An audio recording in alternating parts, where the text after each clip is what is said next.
Wednesday, December 5th, 1962. This is Atlas Day at the Cape. An all-Air Force crew, veteran airmen who began with the prop-driven aircraft and progressed through jets to the rocket age, and the young airmen of the new age, prepare Atlas number 544 for launching. This is the last of the research and development flights for this stainless steel giant, the 105th launch in the series, which began at Cape Canaveral on June 11, 1957. That first flight lasted but 58 seconds, ending in a mass of flame that was visible for miles. As short as the flight was, the Atlas team, a close-knit group of Air Force and aerospace industry engineers, collected facts or data, the real payoff in research and development flights. More tests, more facts, and the 82-foot-tall, 130-ton missile gained in reliability. Its 3 rocket motors developing thrust to hurl a dummy warhead more than 9,000 miles down the Atlantic missile range. And now, on this day, December the 5th, 1962, the last research and development flight. All systems were go. The Air Force crew moved smoothly through the countdown without a hitch. Propulsion, go. Autopilot and hydraulic, go. GE Airborne, go. RF system, go. Acoustica, go. Landline, go. Telemetry, go. Nose cone, go. Fuel and launch control, go. Pneumatic, go. Water system, go. Ignition.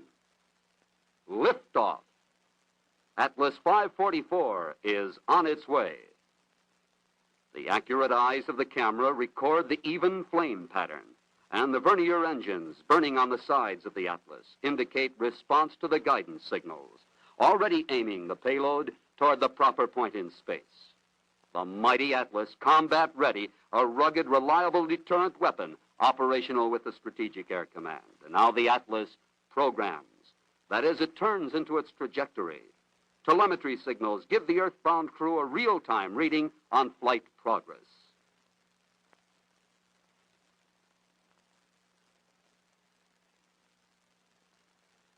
High above the earth, cameras installed to give the engineers a good look at first stage burnout and booster separation are triggered into action. These cameras drop off 600 miles downrange to be recovered by Air Force pararescue men.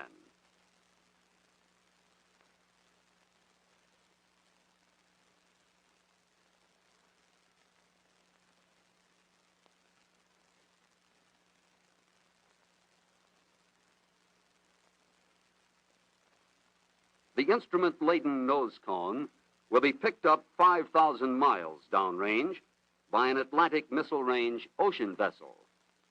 The mission is complete, and back at Cape Canaveral, the book is closed on an era while attention turns to new challenges. Man, that's so cool. It reminds me of like the films we would watch in school. I'm so old. They would bring in like the oh gosh, I think they were 8mm, maybe 16mm projectors. You know, they'd always have this like olive green color, and they start playing these old films with these guys that sounded like sportscasters sometimes. Takes me back. Good stuff. The old Atlas. I have so many of those old videos that I've just stockpiled from, researching the Atlas program and other rocket programs and whatnot. So they're fun to check out every once in a while. Welcome everyone. I just found this information come across my desk that Trump and other world leaders have gathered in Egypt for a ceasefire deal signing. Whoa. I mean, that is fantastic news. Wonderful news if this is real and this actually goes anywhere. Now the headline that I saw, this is news to me too. I haven't got to really dig into it. I figured I'll go ahead and broadcast it and we'll check this out together. But the headline I saw was that Netanyahu was not there. So I don't know how you broker a Gaza deal without Netanyahu present. or some representative from Israel present, but I guess we will find out. Let's see here. All right. Yes. So here we've got our Peace 2025. And yeah, let's just get into it and hear what these folks have to say about the fate of our humanity. Oh, well, sounds like we missed some cheesy music. That's not a bad thing. Nope. Still going.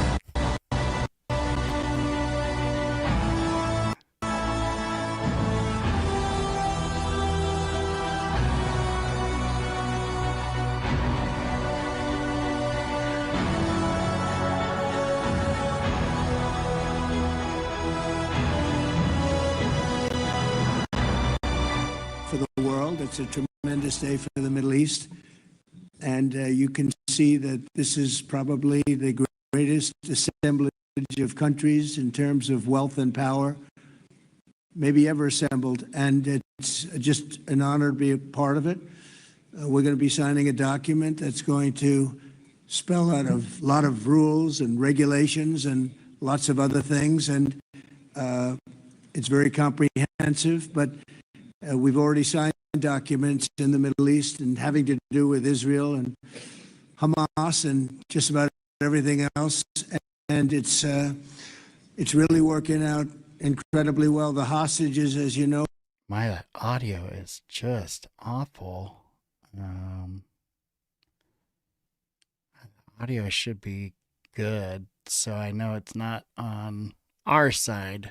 Let's see if they work out whatever technical issue they have, and if they don't, we'll I'm sure we can find this video on another channel other than Reuters. Maybe it's because I haven't subscribed. Reuters, I know you need that 3.93 million and one subscriber, so there you go. Maybe we'll have some better luck now. We're let go on time, on schedule. The very sad situation of bodies, which was always a sad situation, and they're being sought out, and they're working with many different people, finding some were brought in and some were not, and they're working out to find out where those bodies are. It's hard to believe that you even have to say something like that. It's so sad. It's so sad. But what's not sad is that we have finally, after, I guess they say 3,000 years, I've heard from 3,000 years to 500 years, but whatever it is, it's a lot.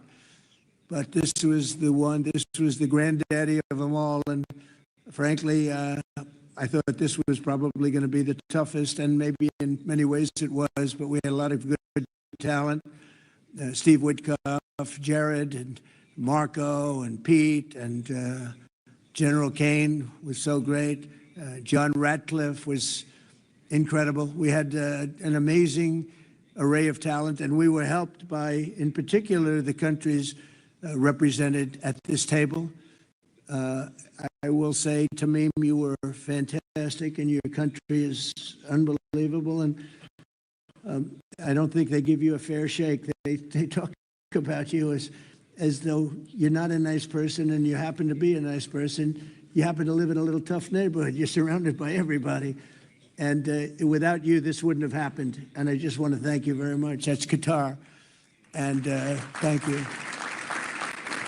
He's a great gentleman, and he's an amazing leader. And another man who's been a friend of mine for a long time. I don't know what it is. I like the tough people better than I like the soft, easy ones. I don't know what the hell that is. It's a personality problem, I suspect. But this gentleman from a place called Turkey has one of the most powerful armies actually in the world. It's much more powerful than he even lets known. If you look at some of the recent conflicts, he was at the top of them, and he was winning them, and he did win them. And he doesn't want any credit. He doesn't want anything. He just wants to be left alone. He's a tough cookie, but he's been my friend. And every time I've ever needed him, he's been there for me. So I just want to Thank President Erdogan, Turkey, great guy. When NATO has a problem with him, because he is difficult, they call me. They said, would you do me a favor? Could you speak to Erdogan? And I do, and he never fails us, right, General? He never fails. He's amazing. So I just want to thank you for the friendship. It's great. Thank you very much. And then, of course, we have the host tonight, and I just want to thank you very much. It was a reason we chose Egypt, because you were very helpful. And very, very helpful. Everybody wanted to have this, but we really thought it was appropriate. And you are a great leader. You have very little crime. You have problems that other countries don't have. And of course, nothing's perfect, but the job you do is amazing. And I want to thank you. Another one, he's been my friend right from the beginning during the campaign against crooked Hillary Clinton. Have you heard of her? We were both downstairs waiting to go up to meet this gentleman who has a place called Egypt, the oldest civilization. They say 6,000 years. China's 5,000 years, but you're actually number one, 6,000 years. Can you believe it? But the oldest, they say, civilization. But so I went up to meet him first. So we liked each other so much that she waited for about an hour and a half. And I think your meeting lasted about 2 minutes with her. So I always remembered that. But that was our first meeting. We had great chemistry together. And he's a fantastic man and a fantastic general, by the way. But he's a great president. And I want to thank Egypt and all of your representatives for treating us all so well. Thank you very much. So we're going to be signing, and we're really representative of a whole group of nations, and they're sitting behind us, and you know most of them. I can tell you this guy's got so much money. They all have so much money. There's more money and power sitting behind us. I love that they're behind us. They've never been sitting behind anybody before. This is a unique position for them, but they are seriously, they're among the most powerful countries in the world, the richest countries in the world, and there's never been really an assemblage like what we have today. I don't think, Tamim, I've never seen it anyway. And I want to thank everybody for being with us. Here's a man, I just solved the war for him, Azerbaijan. Did I do a good job? Where's your compatriot here? Where's Arias? You two guys are still getting along, right? They fought for 32 years. In about 1 hour, we settled it, right? And they like each other now, too. It's good. That's great. I think it's great. Well, I want to thank everybody for being here. Okay, two things. The clicking, the audio clicking, it's driving me bonkers, y'all. Is it driving you all bonkers? Because it's driving me bonkers. Trump just came up to a podium, so we're going to cut to that, and I'm going to see if I can find a video with some better audio for us, so we can review the actual summit talks here. So we'll get this out of here. I hope you all are having a good Monday and a productive Monday, whether that be working hard or hardly working, either way. Okay, so this is Trump just came up to the podium here at the summit to talk, and the audio on this, I believe, will be much, much better. And this is just happened, so a little more current as well. A month that I think were really unthinkable. Nobody thought this could happen. With the historic agreement we've just signed, those prayers of millions have finally been answered. As you know, the hostages have been returned, and further work goes on having to do with the, sadly to say, bodies. Together we've achieved what everybody said was impossible. At long last, we have peace in the Middle East, and it's a very simple expression. Peace in the Middle East, and we've heard it for many years, but nobody thought it could ever get there, and now we're there. I want to congratulate everybody sitting in these first few rows and standing behind me. I don't know why they chose to stand, but I promise I'll make it short, okay? We are not going to keep you standing for long. These are great leaders. After years of suffering and bloodshed, the war in Gaza is over. Humanitarian aid is now pouring in, including hundreds of truckloads of food, medical equipment, and other supplies, much of it paid for by people in this room. Civilians are returning to their homes. The hostages are reuniting. I mean, it's beautiful. I'm just watching it backstage. The level of love and sorrow, I've never seen anything like it. It's amazing when you see they haven't seen their mother, their father. They haven't seen them in such a long time, and they lived in a tunnel, a very little tunnel, very deep. And the level of love is just incredible. It's a beautiful thing to see. It's, in one sense, it's so horrible that it could have taken place, but in another sense, it's so beautiful to see. A new and beautiful day is rising, and now the rebuilding begins. The rebuilding is maybe going to be the easiest part. I think we've done a lot of the hardest part, because the rest comes together. We all know how to rebuild, and we know how to build better than anybody in the world. I want to express my tremendous gratitude to the Arab and Muslim nations who helped make this incredible breakthrough possible. And you really did. To President El-Sisi of Egypt, who is so generously hosting us today. And I want to thank you for the outstanding job your country is doing in so many different ways, and for helping us so much with this peace agreement. I also want to thank the President for the escort of 6 fighter jets. Oh, we looked out the window, we said, I hope they're friendly, and they turned out to be very friendly.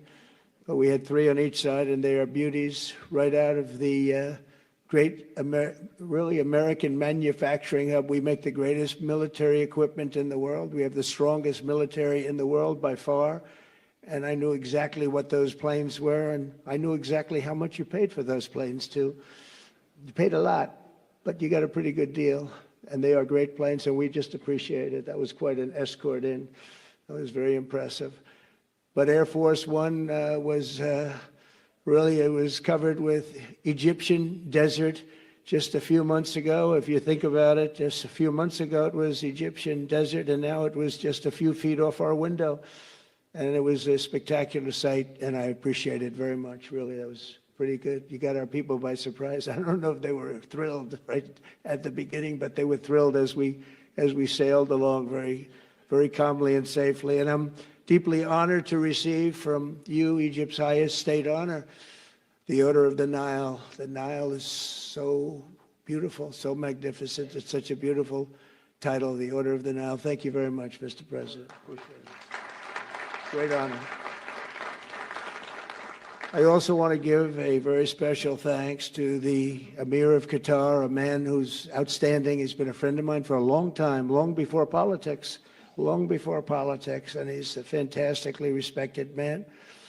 His Highness Sheikh Tamim is respected by everybody. He's respected by everybody, and in the most positive way, not only because of power, because of his heart. He's got a tremendous heart, and he's a great leader, and his country loves him. Thank you very much for being here. It's an honor.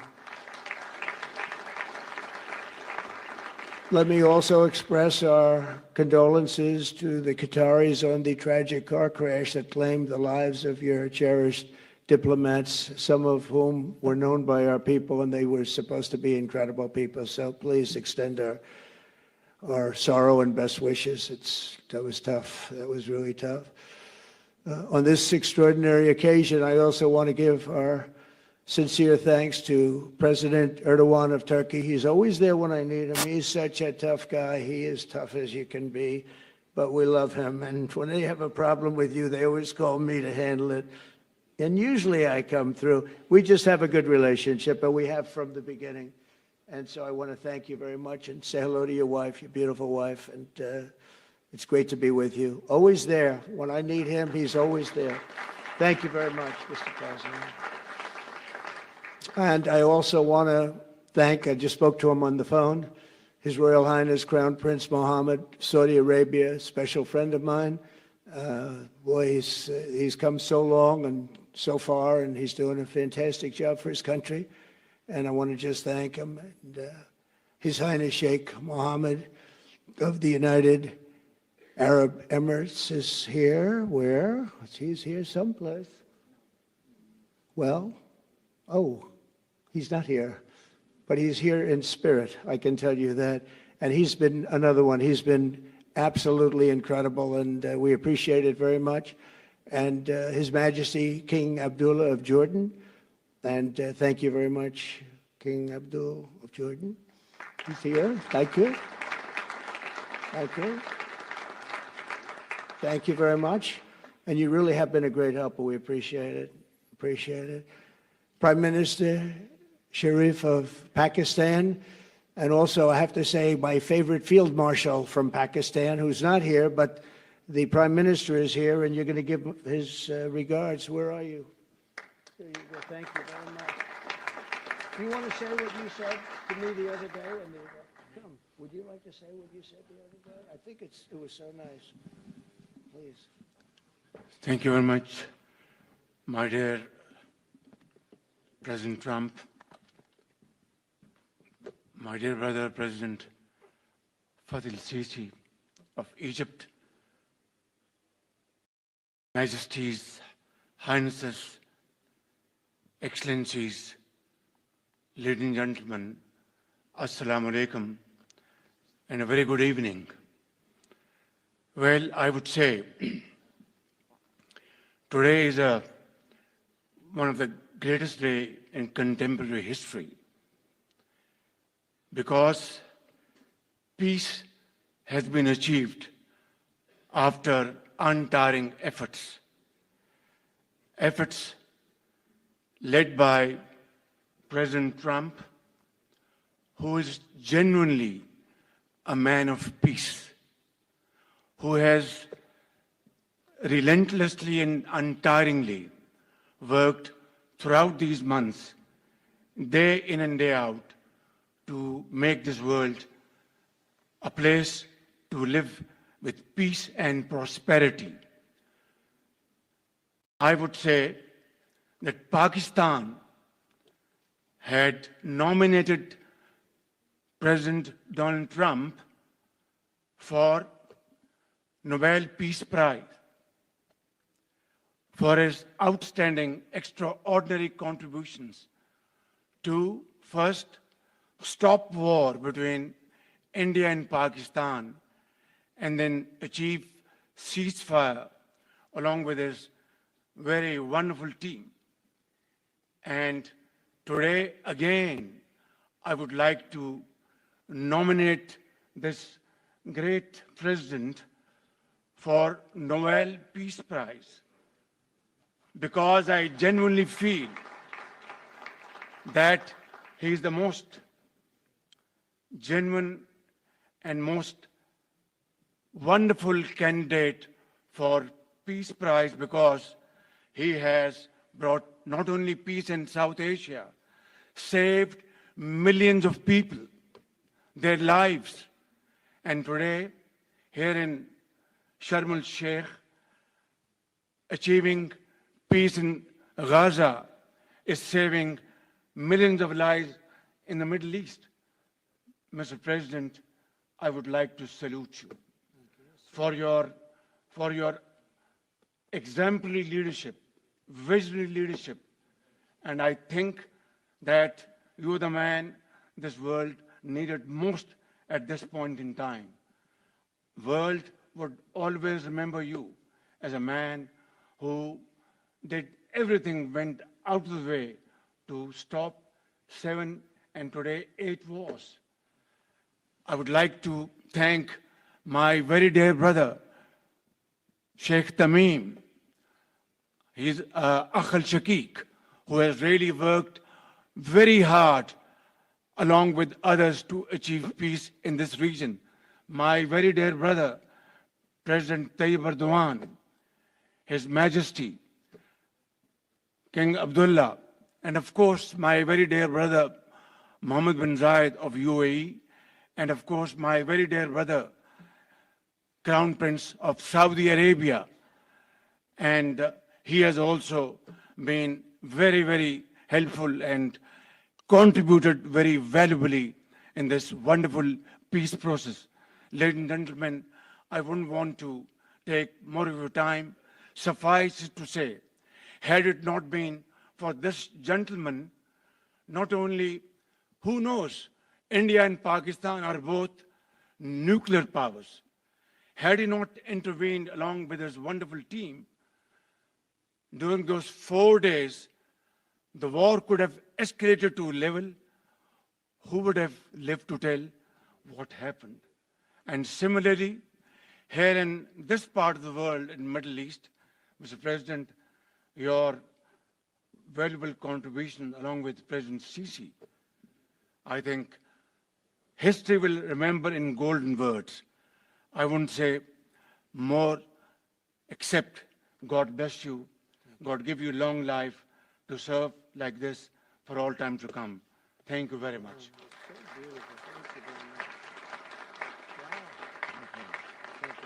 Very kind. Wow, I didn't expect that. Let's go home. There's nothing more I have to say. Goodbye, everybody. That was really beautiful and beautifully delivered. Wow, thank you very much.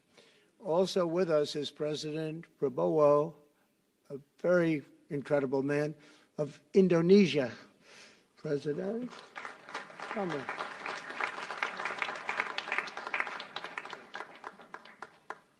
Great job. President Abbas of the Palestinian Authority. See, we have them all. We have them all. Good, great. It's good to have you. And so many others. I have a list here. This first 3 rows and what's standing behind me, I don't know why they chose to stand, but it's there. They're going to be very famous tomorrow. We have the Arab League is represented by His Excellency, and thank you very much for being here. Thank you very much. This is so funny because this reminds me of like the debates where if one of them will stand up, the other one has to stand up, and if one of them sits down, the other one is. It's like this visual power thing. You have all these leaders of these countries up on the stage, and though Trump tends to attract the most eyes and attract the most followers, they can't to their people look weaker, right? So they must stand as well because they were a part of this deal as well, right? Trump's he's just spearheading the speech. It's very interesting. Body language is a very, very fascinating topic. Okay, so instead of listening to him go through the names here, I did find a better version of what we were trying to watch earlier, which was the actual agreement, signing of the agreement, and talking with some of the leaders. So I was able to find a version that the audio is much better. The video quality, it's okay. But the audio, the important thing is much better. So let's check this out. This was earlier today, actually getting the deal done.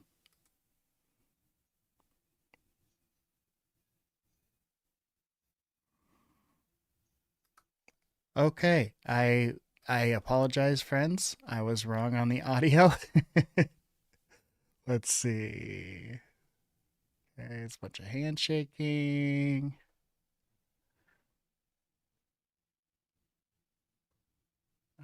Okay, I think this might be a good one.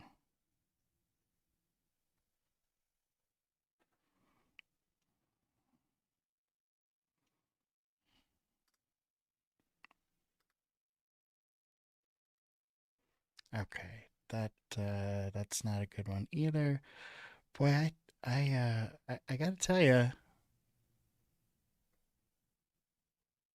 this is one of the challenges when something's new like this is finding the correct stuff, and it was great. We had the correct stuff, the correct timing, but the audio it's just terrible. That clicking. I can't do it, y'all. Okay, we got a little here's one we got a little echo. This is like Goldilocks here. So I think we found the happy medium. Let's check this out. This is the actual signing of the agreement. Tremendous day for the Middle East, and you can see that this is probably the greatest assemblage of countries in terms of wealth and power maybe ever assembled, and it's just an honor to be a part of it. We're going to be signing a document that's going to spell out a lot of rules and regulations and lots of other things, and it's very comprehensive, but we've already signed documents in the Middle East and having to do with Israel and Hamas and just about everything else, and it's really working out incredibly well. The hostages, as you know, were let go on time, on schedule.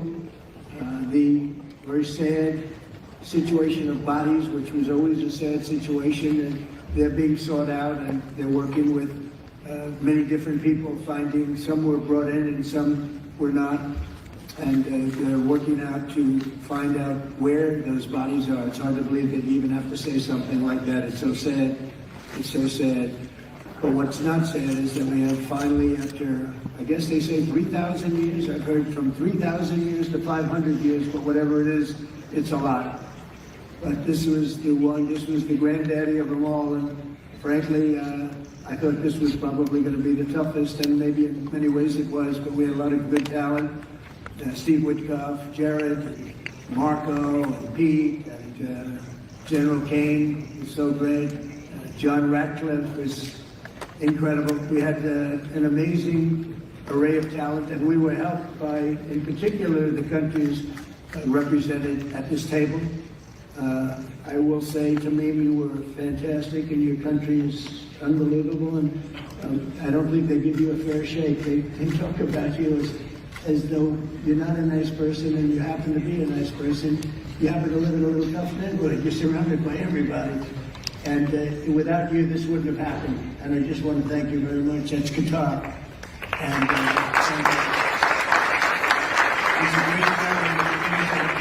he's an amazing leader. And another man who's been a friend of mine for a long time, I don't know what it is. I like the tough people better than I like the soft, easy ones. I don't know what the hell that is. It's a personality problem, I suspect. But this gentleman from a place called Turkey has one of the most powerful armies actually in the world. It's much more powerful than he even lets known. If you look at some of the recent conflicts, he was at the top of them, and he was winning them, and he did win them. And he doesn't want any credits. He doesn't want anything. He just wants to be left alone. He's a tough cookie, but he's been my friend. And every time I've ever needed him, he's been there for me. So I just want to thank President Erdogan, Turkey. And they don't have a problem with him because he is difficult. They call me. They said, would you do me a favor? Could you speak to Erdogan? And I do, and he never fails us. Right, General? He never fails. He's amazing. So I just want to thank you for the friendship. It's good. Thank you very much. And then, of course, we have the host tonight, and I just want to thank you very much. There was a reason we chose Egypt, because you were very helpful, and very, very helpful. Everybody wanted to have this, but we really thought it was appropriate, and you are a great leader. You have heard of the crime. We have problems that other countries don't have, and of course, nothing's perfect, but the job you do is amazing, and I want to thank you. Another one, we've been my friend right from the beginning. During the campaign against crooked Hillary Clinton, have you heard of her? We were both downstairs waiting to go up to meet this gentleman who has a place called Egypt, the oldest civilization. They say 6,000 years. China's 5,000 years, but you're actually number one, 6,000 years. Can you believe it? But the oldest, they say, civilization. But so I went up to meet him first, and we like each other so much that she waited for about an hour and a half. And I think your meeting lasted about 2 minutes with her. So I always remembered that. But that was our first meeting. We had great chemistry together. And he's a fantastic man and a fantastic general, by the way. But he's a great president, and I want to thank Egypt and all of your representatives for treating us all so well.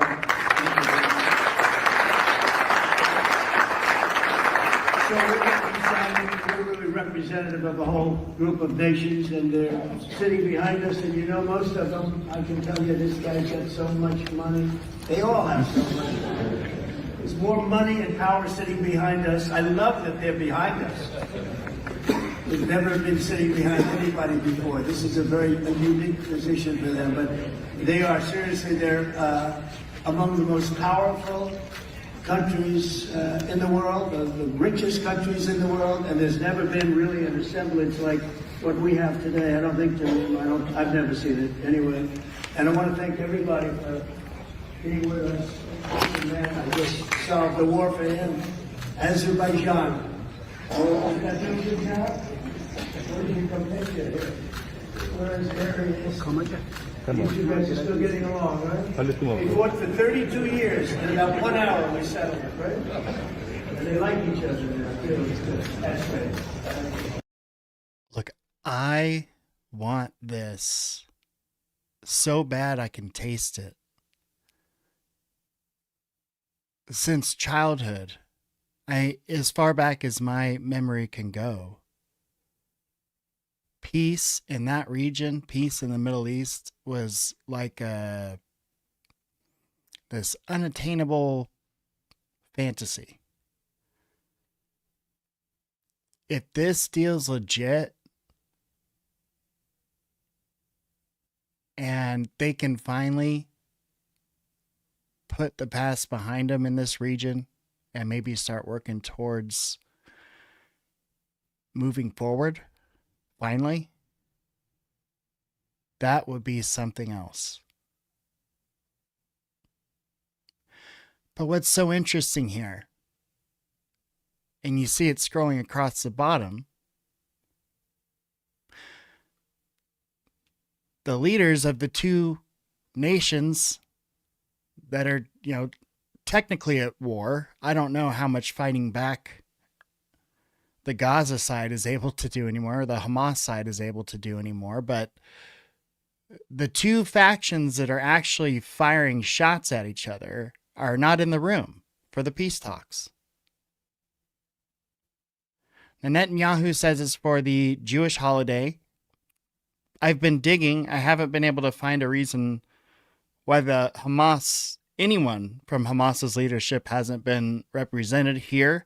I would imagine it's because they don't want to get blown up on their way there, because they're probably would be a high priority target to the IDF. So it's just strange that we're having peace talks, we're signing peace deals, but the main people at war, at each other's throats, aren't even in the room. I hate to be a negative Nancy, and tell me if I'm just being, please let me know what you think. But it just seems weird that they're celebrating like this is a done deal, yet no leader from Hamas and Netanyahu himself. And Netanyahu, even though it was the Jewish holiday, he was personally invited by Trump, meaning Trump called him himself and said, look, I need you to be here. And he still said no because the Jewish holiday. I can't speak for the Jewish people. I have no idea. But I would imagine their people would be okay. I don't know actually. But I would hope their people would be okay if it meant peace and if it meant the ending of the destruction of what's left of Gaza, that they would be like, yes, sir, you can break that rule. Go ahead, go ahead and go. I think God would understand in this instance, why you can't celebrate this holiday, because we're talking about bringing peace to this region that's been without peace for so long. So that's interesting. So keep that in mind as we keep watching this. They keep celebrating, but neither of the leaders are there. Well, I want to thank everybody for being here. Italy, she's a very strong ruler. He's doing a great job. She's doing a big thank you very much. So many, but we're actually going to be making a speech after this, so this is just a very important signing, but we're doing a signing, then we're doing a speech, and then I may stay behind with the leaders just to talk about that, some things without the press. I want to thank the media for you've been so respectful on this deal. You know the importance of the deal, and I really, it was so pleasant to watch. I was on the plane for quite a while listening to the various newscasts, and they were all fair. They were talking about how incredible this is. This is an incredible day for the world, let alone the Middle East. So I just wanted to thank the media. They really treated it with respect. I wish you could be like that on other things, but that's perhaps too much to ask for. But on this, tremendous, everybody feels the same. Just tremendous respect, and we appreciate it very much. Can we get the documents, please? Okay. Little sign right here. Okay.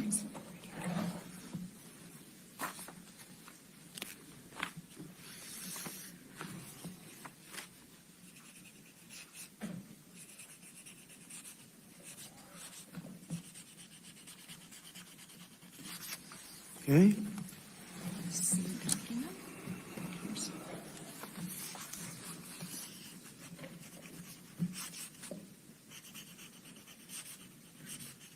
This took 3,000 years to get to this point. Can you believe it? And it's going to hold up, too. It's going to hold up. I hope so. Okay, thank you. Wouldn't that be wonderful? You can use my pen if you want. Have a pen? Want to use mine? Okay. Okay.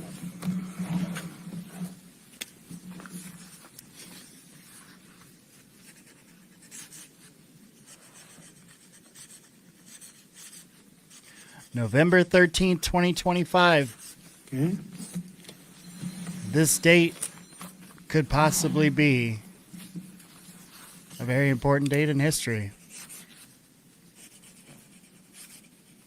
Pretty amazing.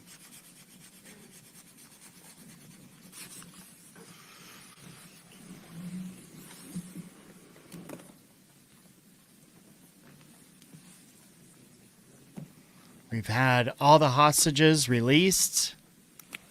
They're working on body recoveries.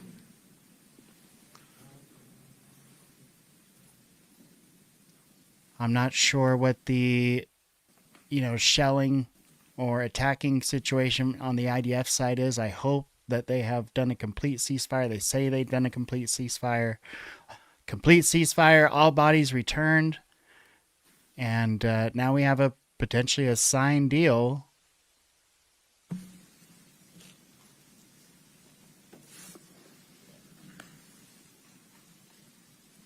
That could bring peace to the region. It's incredible, y'all. I mean, it's incredible.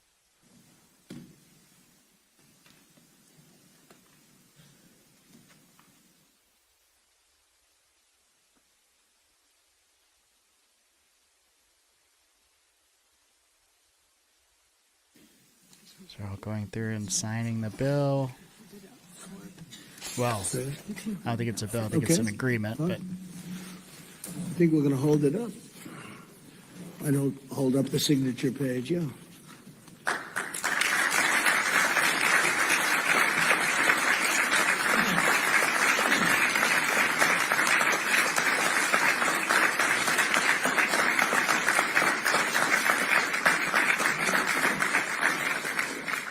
So we're going to go and I'm going to say a few words. We'll give you a little speech, and then we're going to meet with the leaders after that and spend a little time together without the media.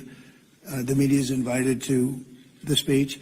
I just want to tell you the people behind me and some of the people in the room that are so helpful, but the people behind me are the greatest leaders, most powerful leaders, the richest leaders, frankly. Sometimes it's not politically correct to say that, but I'll say it. The richest in the world that the world has ever seen. And yet when you get to know them, I know every one of them, in their own way, and I can say in particular some, because that's the way life works, but some of the greatest people you'll ever meet, and people that really care for their countries. And why this happened is they all came together and they wanted to get Gaza straightened out. They wanted to get the whole... The richest people in the world are some of the greatest people I'll ever meet. Eesh. I don't know about that one. Okay. I mean, that's a good thought. The whole thing straightened out. It got to a point where it was just crazy. And once they got together and once we started talking, it went really, Tamim, it went smoothly. It went so smoothly. You were such a big help, but it went so smoothly that nobody can even believe it, that we're sitting here and getting this all certified out and all done. And everybody's happy about it. Everybody's happy about it, like I've never seen before, actually. I've done other deals and people don't care as much. Big deals, I think they're big deals, but this is something that's taken off like a rocket ship. And it did from the beginning, and I've heard for years, this is the biggest deal, it'll never happen. For years, long before I ran for office, that this is the Middle East. It's the biggest, most complicated deal. And also it's the place that could lead to tremendous problems like World War III. They always talked about World War III would start in the Middle East. And that's not going to happen. We don't want it to start anywhere, actually, but it's not going to happen. So I just want to thank everybody, and I'll see you in a little while. And in particular, thank you all. Thank you. Wow, that's pretty powerful statement. World War III. Not only is it not going to happen in the Middle East, it's not going to start in the Middle East, it's just not going to happen. It's just not going to start, says Trump. Not on his watch anyway. Well, good, because I don't want World War III to happen. Okay. He talked about speaking with some of the world leaders after this, and I've got that queued up here. So let's listen to what he had to say with some of these world leaders. And don't be shy. Drop a comment. Let me know if you've got any thoughts on this. Is this thing for real? Are we really going to have peace in the Middle East? Nothing's perfect. So I want to be careful about like the first shot fired across the line. Oh, there goes the peace deal. Like you have, literally hundreds and hundreds of years of them at each other's throats, shelling each other, firing at each other, murdering each other, attacking each other, policing each other, trying to. So that deprogramming is going to take a while, right? It's going to take a while for them to get over the reality that they've been living for generations now. You've got several generations at this point that has been their reality. I mean, I had a friend that I served with that grew up in Israel, and he grew up going to school with a mask attached to the side of his pants, a gas mask, and every day bombings and bombing drills, and that's their reality, and that has been their reality for so long. We see these atrocities in Gaza, and we wonder how they can keep on going. And I think that is the answer, is generations of being attacked. And I think that October 7th attack was just the last straw. They're just not going to do it anymore. So if this peace deal is legit, I'm excited, y'all. I'm excited. Let's listen to Trump. As he said, he was going to talk to some of these leaders. Let's listen to Trump talk with some of these leaders here. In Israel just now, you were talking about a possible Iran peace deal. You said, we are ready when you are. Yeah. Is that the ultimate goal with today's signing, to get enough? Not Iran, but I think Iran will come along. They've been battered and bruised, and they need some help. They have big sanctions, as you know, tremendous sanctions. I'd love to take the sanctions off when they're ready to talk. but they can't really survive with those sanctions. Those sanctions are very tough. But at some point, they're going to say, we want the sanctions off. We're going to end up with peace. I think Iran is going to be fine. I know so many Iranian people. They're great people. They're smart, great people, engineers, lawyers. I mean, they're academics. But they took a big hit. And frankly, if we didn't hit them with the nuclear, I don't think you would have been able to have this incredible, this deal, this once-in-a-lifetime deal. Nobody's ever seen anything like what's happening today. And countries have all come together, all different countries. Some liked each other, some didn't, most didn't. And they've all come together. Every country has come together. And by the way, Iran did put out a statement, you know, that they support this deal very wholeheartedly. So that was in itself something. But no, I think they want to, that's all I do in my life. I make deals. And they want to make a deal. Now that the living hostages have been returned, can you please tell us what the next steps are? Well, they're going and looking for bodies. It's a pretty gruesome task. And they know where numerous are, as you know. I guess 5 or 6 are in yet now. But they're looking for bodies. They know the areas, and they search parties out, and they're doing it in conjunction with Israel. And they're going to be finding quite a few of them. President Trump, can you tell us when phase 2 of the negotiations will begin? Well, it started. I mean, it started as far as we're concerned. Phase 2 has started. And, you know, the phases are all a little bit mixed in with each other. They're going to start cleaning up. If you look at Gaza, it needs a lot of cleanup. That's why when I talked in my speech, I talked about the debris. I used the word debris. That's debris times 10. So, but they're gonna really do a job. They have a lot of power. In another room, you have the wealthiest, some of the wealthiest nations in the world. All leaders, the big leaders are here, the emirs and the kings and everybody, and it's a very interesting group. I guess we have like 35 countries, and that's only because they were the 35 that we invited. Everybody that we invited came. So there's a lot of respect. And I think you'll see some tremendous progress, both in the Middle East. This country is doing very well. It has good leadership. It's about leadership. And it's really nice when you say, how is your crime situation? And they don't even know what you're talking about. What do you mean crime? We don't have crime. Because if he has crime, he puts it out very quickly.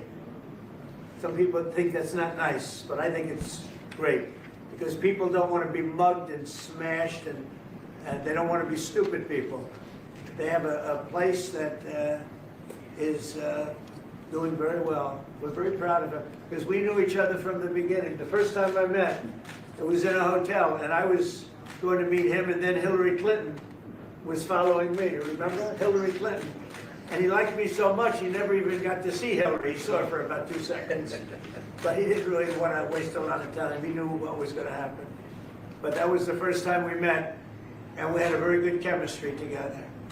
And it continues till today. So I want to thank you all very much. I appreciate the way you covered this really momentous, I've never seen anything like it.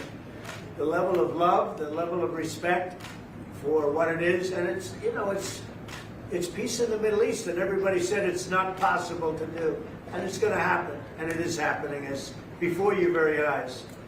And that's why it's become so fascinating. Marco, do you have anything to say? Egypt's been a phenomenal participant. I think both Steve and Jared will tell you the critical role they played, and they can tell you themselves. They hosted the talks here, and they're going to play a very important role now in the follow-up, the implementation of this, which is really, it's not simply about restoring Gaza, it is about transforming the region. So we have an incredible partner, a long alliance, very capable partner here, and a tremendous collection of leaders.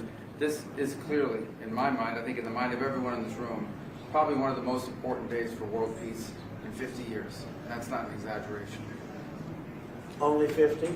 Maybe 100. Certainly since the end of World War II, Mr. President. Mr. Witkoff and Mr. Kushner, I'm curious, you played such an important role in the tactical negotiations here. What will your role be going forward as a lot more has to be brought to the table here? Oh, the minute we had inked the deal, Jared and I were already working on the implementation side of the deal. So We're dug in. We'll be here quite a bit. That's at the direction of the president. That's probably going to be one of the most important phases here. Jared is remarkable to work with. I talk about it all the time. And of course, we both love working for the president. So it's feels like a very honorable job. Mr. President, would you like to say something with the interpreter? Yes. اسمحوا لي في البداية أن أنا أرحب بفخامة الرئيس. أنا سعيد وكل شرف موجودة في شرم الشيخ مدينة السلام.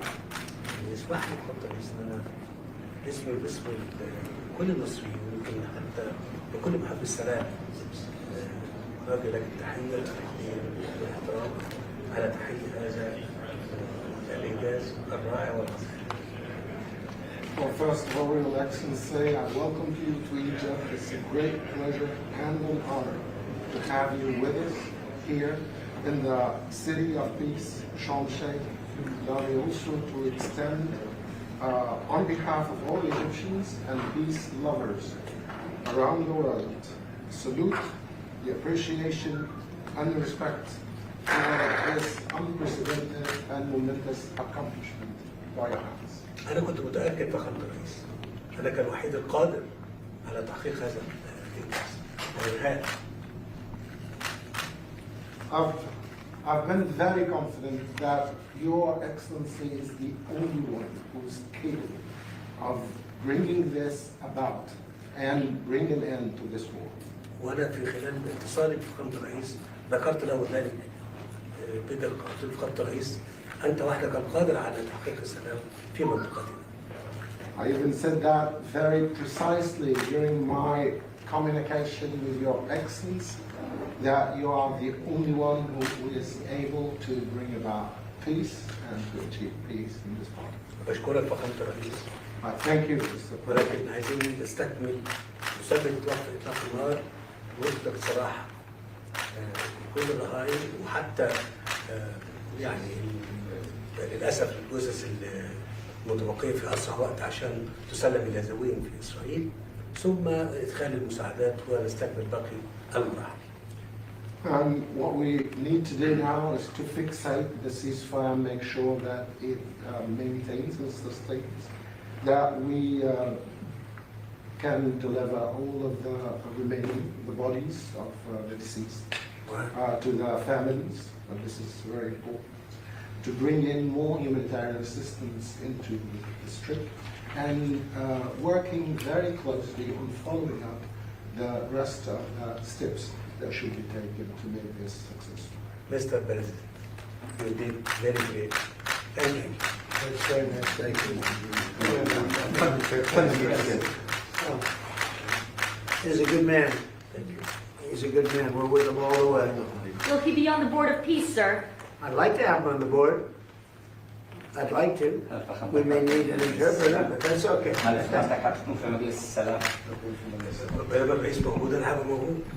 long as the President, His Excellency, can't do better. the Board of Peace, I'll be there. We've had many leaders want to be on the board, actually. The Board of Peace, it's taken on, Steve, I'd say a life of its own. Do you want to discuss that, what's happened? I think we have a long list of applicants to be on that board. Everybody wants to. That's very nice. That's better than the other way. Usually it's the other way. Nobody wants to be on the board. But it's really taken on, this whole thing has taken on a life that's very different. So it's been really a great honor. And you people have done a fantastic job. I want to tell you that we appreciate it very much. Blessing. Thank you very much, everybody. All right, thank you, guys. Let's go, thank you. Hold it 1 second. Yes. أنا عايز دعم فخامة الرئيس ورعايته معانا في مؤتمر إعادة الأمن. I just want and look forward to Your Excellency's support and your sponsorship with us in the conference for the reconstruction.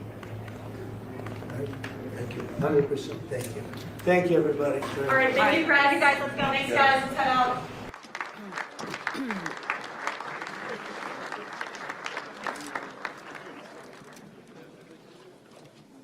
تفضل. Kindly be seated. بسم الله الرحمن الرحيم. In the name of God, the gracious, أصحاب the most الجلالة merciful, والفخامة your والسمو. excellence, your majesties, excellences, and highnesses, peace be upon you and God's blessings. I welcome you all to Sharm el-Sheikh Peace Summit. في هذه اللحظة التاريخية At this الفارقة historic التي شهدنا milestone فيها where معا we all together have التوصل لاتفاق witnessed شرم the الشيخ reaching of Sharm el-Sheikh لإنهاء agreement الحرب on ending في war غزة in Gaza وميلاد and بارقة the الأمل birth of a glimpse of hope فأن يغلق هذا that الاتفاق such deal صفحة ends أليمة an في تاريخ agonizing البشرية chapter in the history of mankind ويفتح الباب and لعهد opens the جديد door, من ushering in a السلام new era والاستقرار of في peace الشرق and الأوسط stability in the Middle East. ويمنح شعوب The المنطقة deal offers التي أنهكتها الصراعات غد أفضل a better tomorrow to the واليوم conflict fatigue نستقبل that القيادة strained الشجاعة regional المحبة للسلام populations. And والذي now ساهمت جهوده في إنهاء الصراع وتحقيق الأمن والتنمية في we منطقتنا receive the valorous بل peace وفي العالم leaders اسمحوا لي that attained أن peace أدعو in the فخامة entire الرئيس world. Allow me الأمريكي دونالد to ترامب invite His إلى الانضمام إلى Excellency, قادة the العالم American الداعين President إلى Donald السلام. Trump, to join the peace lovers leaders. Leaders who advocate for peace in the world.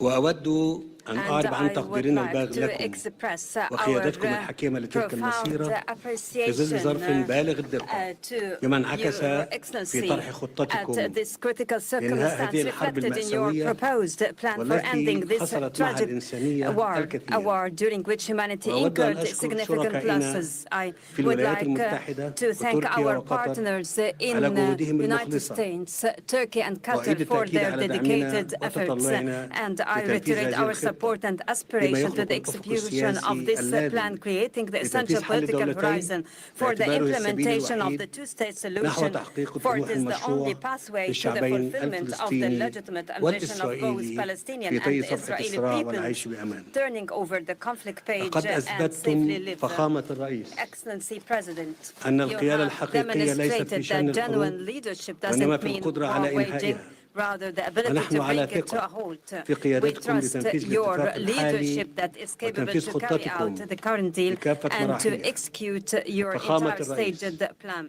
Excellency فلتكن حرب غزة President, let آخر Gaza war الحروب be the في last الشرق of الأوسط. wars in the Middle East. أصحاب الجلالة والفخامة Majesties, والسمو، excellences and highnesses, لقد دشنت مصر مسار Egypt السلام launched في peace الشرق trajectory الأوسط in the Middle East قبل ما يقارب نصف قرن nearly half a century وتحديداً ago, specifically نوفمبر in عام November 1977 1977. عندما أقدم الرئيس When أنور the late السادات President Anwar رحمه الله Sadat, may God بخطى shower him with ثابتة his غير mercy, مسبوقة took في unprecedented تاريخ steady المنطقة moves in the وبادر history of the بزيارة region and تاريخية إلى initiated القدس. the historic visit to ومنذ تلك Jerusalem. اللحظة Since أطلقت that مصر عهدا moment, Egypt جديدا has established a new أهدى era, الأجيال granting اللاحقة posterities فرصة a للحياة chance for life, وأثبت أن and أمن الشعوب proved that لا people's يتحقق بالقوة security is العسكرية not فقط only realized by واليوم military force. تعيد مصر Today, التأكيد Egypt ومع along شقيقاتها with العربية its والإسلامية sisterly Arab and على Islamic أن states السلام يظل reiterate خيارنا that peace الاستراتيجي remains our وأن strategic التجربة option.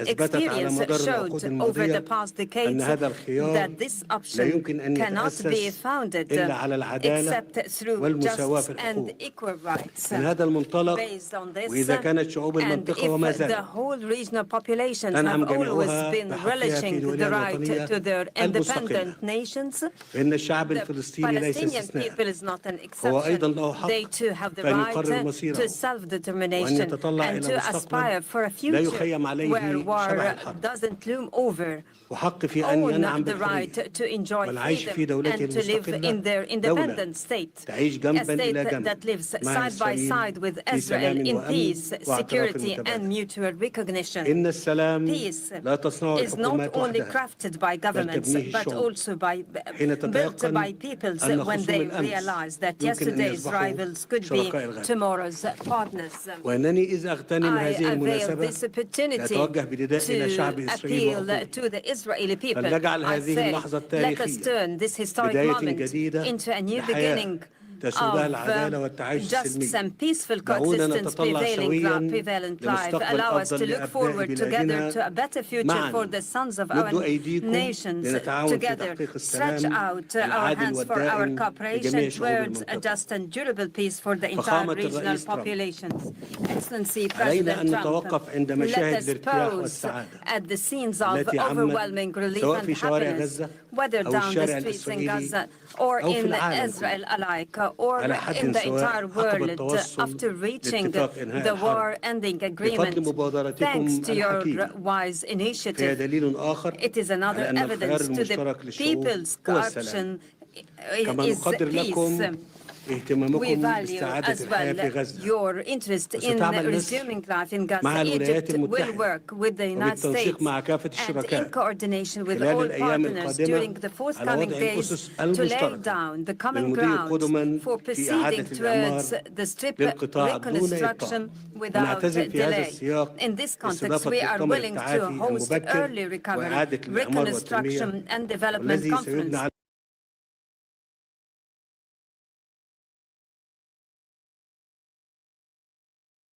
And to give hope to the Palestinians on their lands.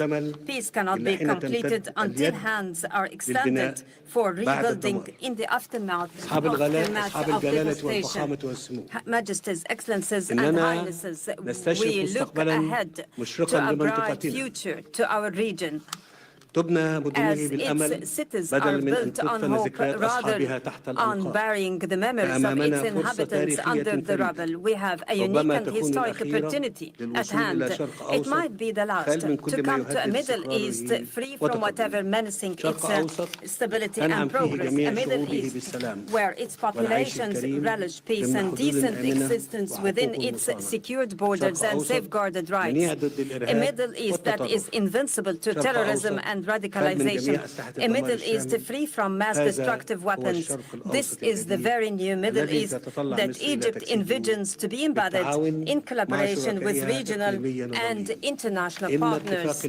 Today's agreement paves the way for that, and it should be cemented and implemented in all its stages, and to reach the implementation of the two-state solution, ensuring our joint vision, exemplifying coexistence among the regional populations, even exemplifying integration among all its states. Honorable attendees, before I conclude my speech, and in appreciation to President Donald Trump's efforts, I would like to declare before the august attendees Egypt's decree to decorate His Excellency with the Order of the Nile, the highest state honor among Egyptian decorations. It is awarded to heads of states and to those who render great services to humankind. Thank you all.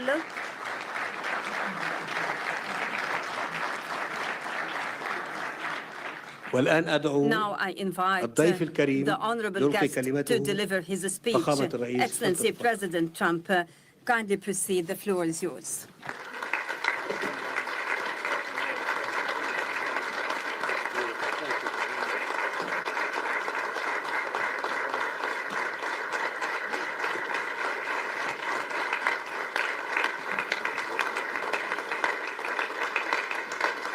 Well, thank you very much, and that was a great honor. I appreciate it very much, Mr. President. Mr. General, Mr. President, great General, great President, thank you very much.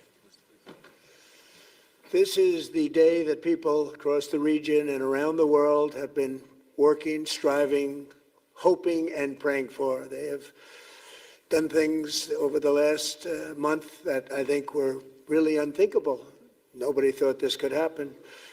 With the historic agreement we've just signed, those prayers of millions have finally been answered.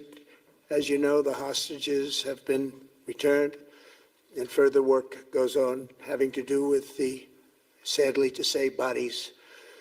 Together we've achieved what everybody said was impossible. At long last, we have peace in the Middle East, and it's a very simple expression, peace in the Middle East, and we've heard it for many years, but nobody thought it could ever get there, and now we're there. I want to congratulate everybody sitting in these first few rows and standing behind me. I don't know why they chose to stand, but I promise I'll make it short, okay? We are not going to keep you standing for long. These are great leaders. After years of suffering and bloodshed, the war in Gaza is over. Humanitarian aid is now pouring in, including hundreds of truckloads of food, medical equipment, and other supplies, much of it paid for by people in this room. Civilians are returning to their homes. The hostages are reuniting. I mean, it's beautiful. I'm just watching it backstage. The level of love and sorrow, I've never seen anything like it. It's amazing when you see they haven't seen their mother, their father. They haven't seen them in such a long time, and they lived in a tunnel, a very little tunnel, very deep. And the level of love is just incredible. It's a beautiful thing to see. It's, in one sense, it's so horrible that it could have taken place, but in another sense, it's so beautiful to see. A new and beautiful day is rising, and now the rebuilding begins. The rebuilding is maybe going to be the easiest part. I think we've done a lot of the hardest part, because the rest comes together. We all know how to rebuild, and we know how to build better than anybody in the world. I want to express my tremendous gratitude to the Arab and Muslim nations who helped make this incredible breakthrough possible. And you really did. To President El-Sisi of Egypt, who is so generously hosting us today. And I want to thank you for the outstanding job your country is doing in so many different ways, and for helping us so much with this peace agreement. I also want to thank the President for the escort of 6 fighter jets. Oh, we looked out the window, we said, I hope they're friendly, and they turned out to be very friendly. But we had 3 on each side, and they are beauties right out of the really American manufacturing hub. We make the greatest military equipment in the world. We have the strongest military in the world by far. And I knew exactly what those planes were, and I knew exactly how much you paid for those planes too. You paid a lot, but you got a pretty good deal. And they are great planes, and we just appreciate it. That was quite an escort in. It was very impressive. But Air Force One was really, it was covered with Egyptian desert just a few months ago. If you think about it, just a few months ago it was Egyptian desert, and now it was just a few feet off our window. And it was a spectacular sight, and I appreciate it very much. Really, that was pretty good. You got our people by surprise. I don't know if they were thrilled right at the beginning, but they were thrilled as we sailed along very, very calmly and safely. And I'm deeply honored to receive from you, Egypt's highest state honor, the Order of the Nile. The Nile is so beautiful, so magnificent. It's such a beautiful title, the Order of the Nile. Thank you very much, Mr. President. Appreciate it. Great honor. I also want to give a very special thanks to the Emir of Qatar, a man who's outstanding. He's been a friend of mine for a long time, long before politics, and he's a fantastically respected man. His Highness Sheikh Tamim is respected by everybody. He's respected by everybody, and in the most positive way, not only because of power, because of his heart. He's got a tremendous heart, and he's a great leader, and his country loves him. Thank you very much for being here. It's an honor. Let me also express our condolences to the Qataris on the tragic car crash that claimed the lives of your cherished diplomats, some of whom were known by our people, and they were supposed to be incredible people. So please extend our sorrow and best wishes. That was tough. That was really tough. On this extraordinary occasion, I also want to give our sincere thanks to President Erdogan of Turkey. He's always there when I need him. He's such a tough guy. He is tough as you can be, but we love him. And when they have a problem with you, they always call me to handle it. And usually I come through. We just have a good relationship, and we have from the beginning. And so I want to thank you very much and say hello to your wife, your beautiful wife. And it's great to be with you. Always there. When I need him, he's always there. Thank you very much, Mr. President. And I also want to thank, I just spoke to him on the phone, His Royal Highness Crown Prince Mohammed, Saudi Arabia, a special friend of mine. Boy, he's come so long and so far, and he's doing a fantastic job for his country. And I want to just thank him. And, His Highness Sheikh Mohammed of the United Arab Emirates is here. Where? He's here someplace.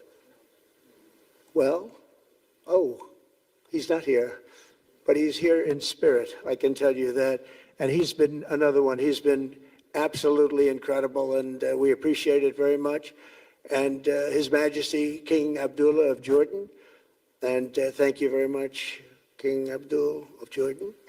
He's here. Thank you. Thank you. Thank you very much. And you really have been a great help. We appreciate it. Appreciate it.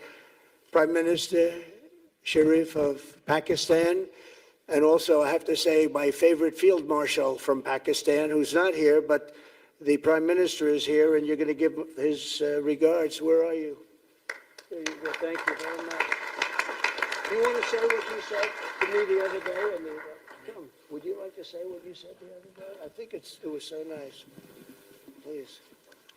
Thank you very much, my dear President Trump, my dear brother President Fadil Sisi of Egypt, Majesties, Highnesses, Excellencies, ladies and gentlemen, Assalamu alaikum, and a very good evening. Well, I would say today is one of the greatest days in contemporary history, because peace has been achieved after untiring efforts led by President Trump, who is genuinely a man of peace, who has relentlessly and untiringly worked throughout these months, day in and day out, to make this world a place to live with peace and prosperity. I would say that Pakistan had nominated President Donald Trump for Nobel Peace Prize for his outstanding, extraordinary contributions to first stop war between India and Pakistan, and then achieve ceasefire along with his very wonderful team. And today, again, I would like to nominate this great president for Nobel Peace Prize, because I genuinely feel that he is the most genuine and most wonderful candidate for Peace Prize, because he has brought not only peace in South Asia, saved millions of people, their lives. And today, here in Sharm el-Sheikh, achieving peace in Gaza is saving millions of lives in the Middle East. Mr. President, I would like to salute you for your exemplary leadership, visionary leadership. And I think that you're the man this world needed most at this point in time. World would always remember you as a man who did everything, went out of the way to stop 7 and today 8 wars. I would like to thank my very dear brother, Sheikh Tamim. He's Akh al-Shakik, who has really worked very hard along with others to achieve peace in this region. My very dear brother, President Tayyip Erdogan, His Majesty, King Abdullah, and of course, my very dear brother, Mohammed bin Zayed of UAE, and of course, my very dear brother, Crown Prince of Saudi Arabia. And he has also been very, very helpful and contributed. Okay, so we watched a bit of that speech earlier. In particular, that part of it I remember because I remember him making the comments about how awkward it was that everybody was still standing behind him. I think he commented on it like 2 or 3 times. He's like, y'all could go sit down. But if you want to stand up next to me awkwardly on the stage, I guess you can do that. Anyhow, I don't know. I've been digging while listening to the speech to see if any of the documentation, the specifics of the specifics of the details of the deal have come out. Meaning it sounded like what was talked about was a 2-state solution, which I know is like a hot button thing. So I'm going to tune us in here to look, I think I get it. News sucks. That's why I'm on here on YouTube. However, I am going to plug us into mainstream news here to get an opinion on. I just want to see if we have any details on the actual deal itself. Like, is it a 2-state solution? Is it something else? Any details at all would be would be fine by me. So I don't care, what network it is. In this case, it's CNN. If they don't do a good job, we'll flip through and see if we can find another one. And if you have heard something about the specifics on is this a 2-state deal? Is this just some kind of a extended ceasefire agreement that they're making sound like a bigger deal than it is? I don't know, but we're going to figure it out. So let's hear what some of these reporters for CNN have to say, see if they were able to maybe get a glance at the agreement or get some answers to some questions about the agreement. Let's find out.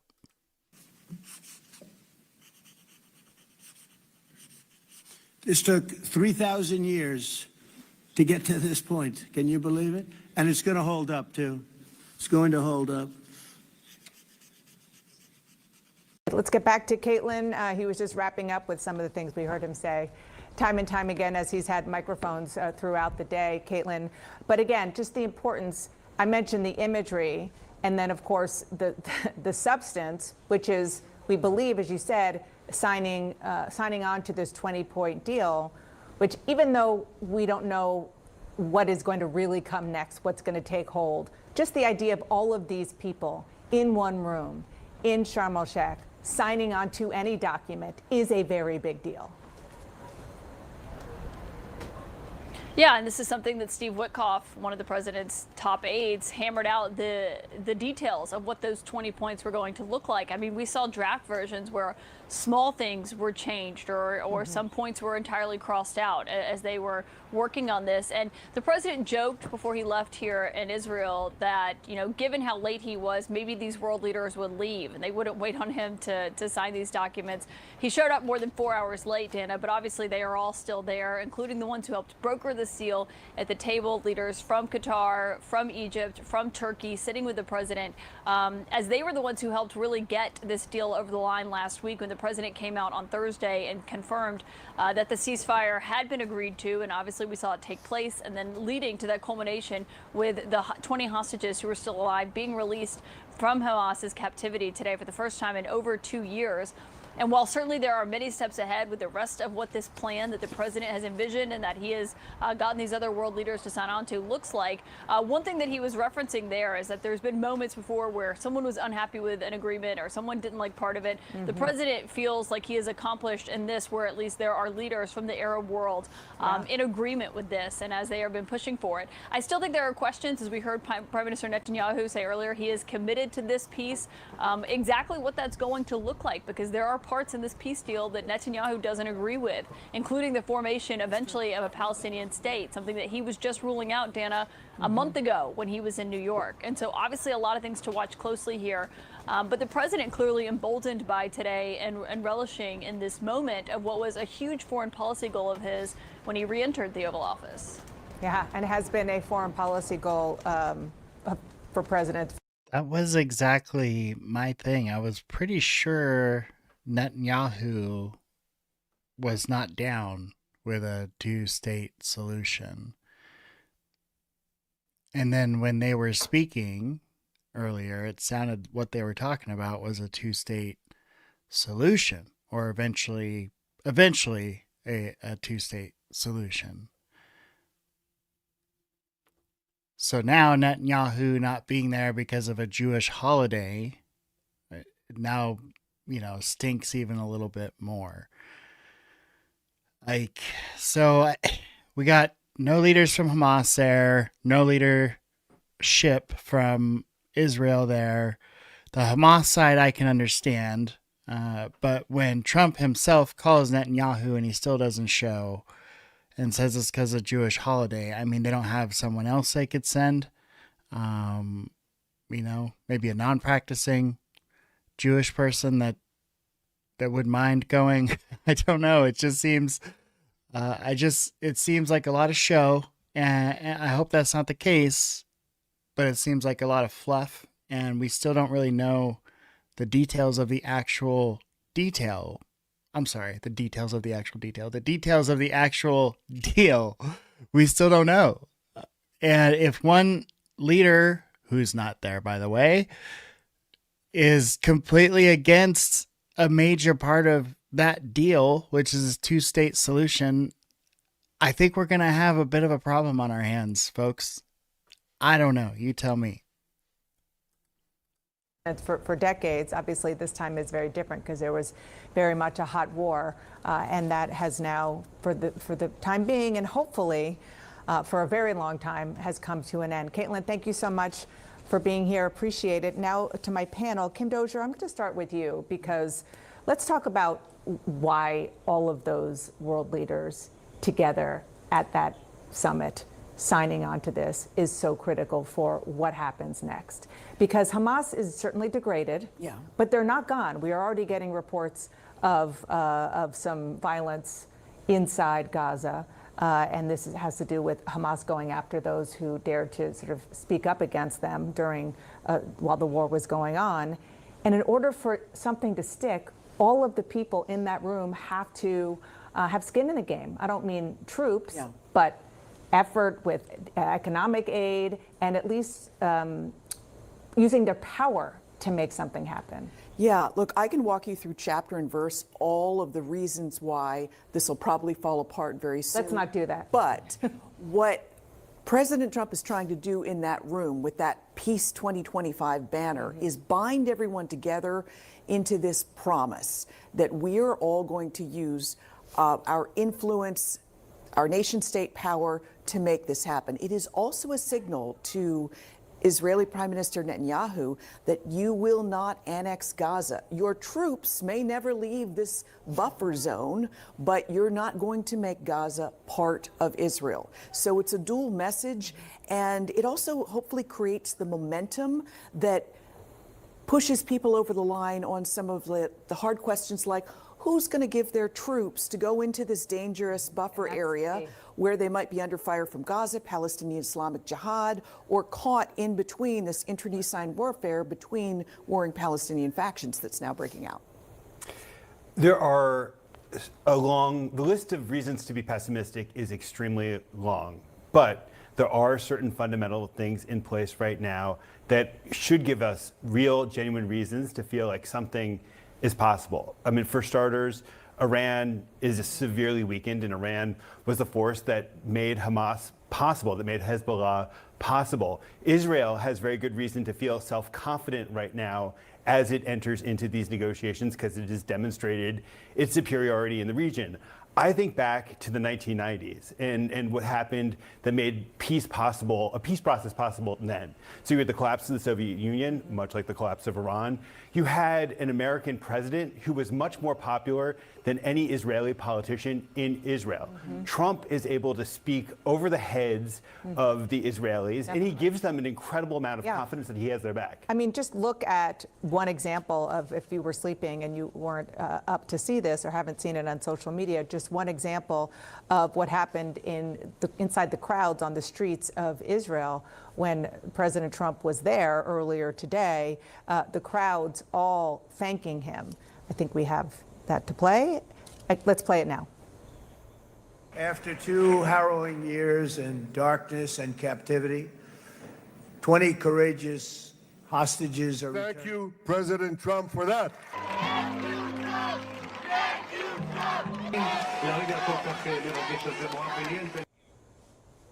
So that's an example. And all night last night, you saw lots of signs and banners thanking President Trump for that. You mentioned Iran, and I think that's, and I'm going to bring you in, Kristen, to talk more about the president.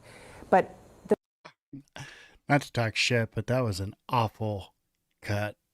It was like, what is CNN got like the kids from the AV squad in town doing volunteer to present their newsreel clips? That was awful. I'm sorry. The fact that he talked several times as he's been in front of microphones since last night about Iran and about maybe wanting or thinking that Iran is going to change. I mean, we'll see. But what's at the heart of this is that Iran has been the chief sponsor of Hamas, of Hezbollah. And so he needs, and the world needs, Iran to continue to be on its heels in order to fully topple Hamas and Hezbollah. And so that's clearly what that was part of. Well, and there is this coalition of Sunni states that was in the front row of that. And they were the ones who were able to ultimately really put the squeeze on Hamas, because Iran is out of the picture as far as Hamas is concerned, or it's been minimized. And you have Turkey and you have Qatar, and they reached this collective decision that they needed to squeeze Hamas and force Hamas into this deal. And they will continue to have that kind of leverage over Hamas. It's not perfect because they're not Hamas's masters, but Trump. Right, but what is the actual deal is what I'm more concerned about. Again, if it's, they literally said a two-state solution. I mean, not verbatim, but they basically said, Gaza would be a state. It would be its own country. Their people would have their own land. I mean, unless they're gonna, I don't know, make a reservation. I don't know. I don't know what it is. So I do look forward to the details coming out on that. Now, what I wanted to pull up for you all, because this speech that they showed just a second of that speech where Trump was speaking to the leadership in Israel, and that happened when probably most of us were in bed. So I'm going to play just the portion of his speech there because he did get a pretty good reaction at this speech. And if a two-state solution is in the deal they're trying to work out here,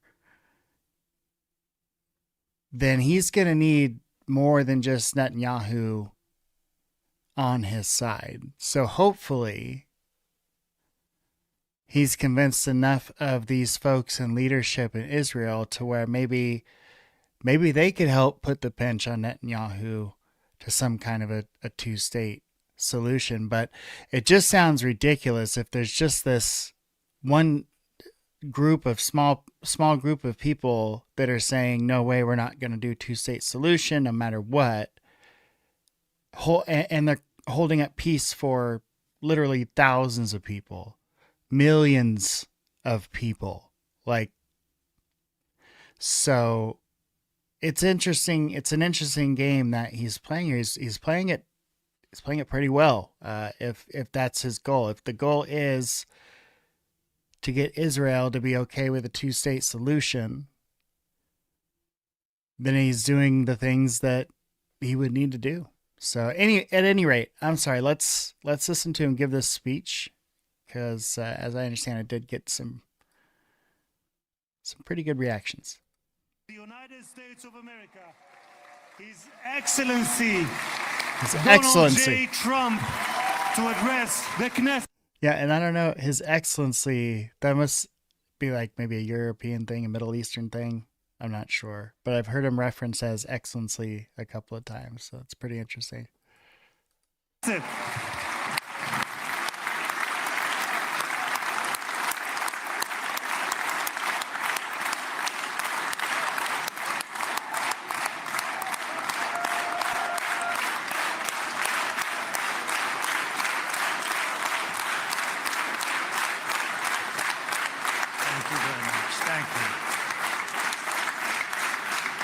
Thank you very much, everybody.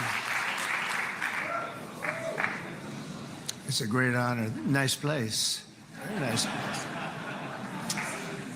Mr. President, Mr. Prime Minister, Mr. Speaker, esteemed members of the Knesset, and cherished citizens of Israel, we gather on a day of profound joy, of soaring hope, of renewed faith, and above all, a day to give our deepest thanks to the Almighty God of Abraham, Isaac, and Jacob.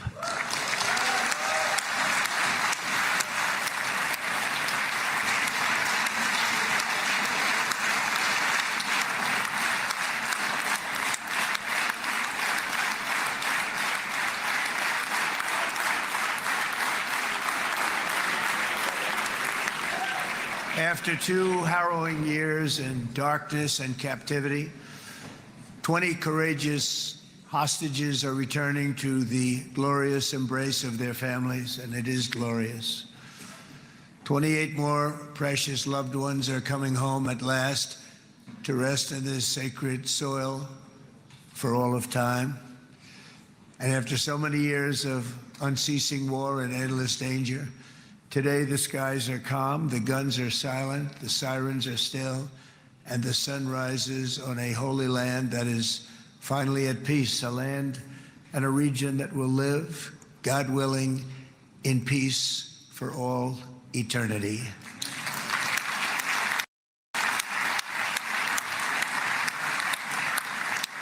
This is not only the end of a war, this is the end of an age of terror and death, and the beginning of the age of faith and hope and of God.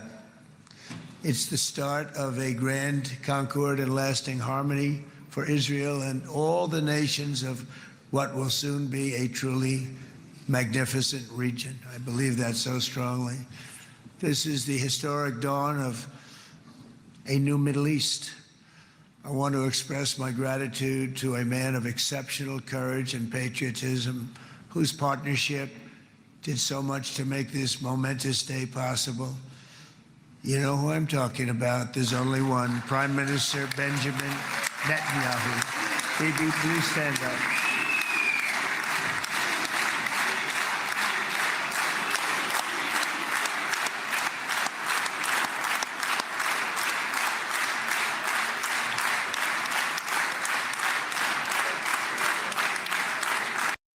Okay, y'all, is it just me?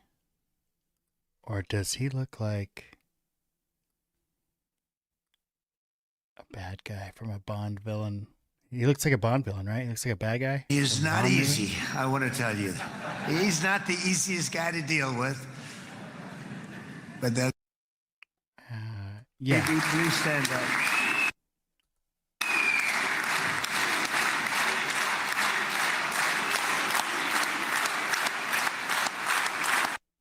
Okay. Now I'm just going to say it, and this might be controversial. Wouldn't let him babysit my kids. Anyone else getting creepy Bond villain vibes? I don't know. Maybe I'm, was I called projecting? Maybe I'm projecting. I don't know. I don't feel like I'm projecting. But that dude looks like, I don't know. he definitely looks like he's okay with a lot of things I'm not okay with. Interesting. Also interesting, they clap in unison in Israel. So if you ever go on your trip to Israel, remember that. You see a really good show or something, you're gonna have to make sure you're clapping in unison with the group. Like no independent clapping. Could cause an international incident. Okay.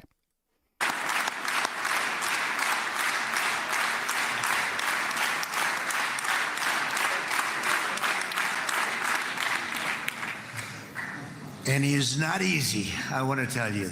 He's not the easiest guy to deal with. But that's what makes him great. That's what makes him great.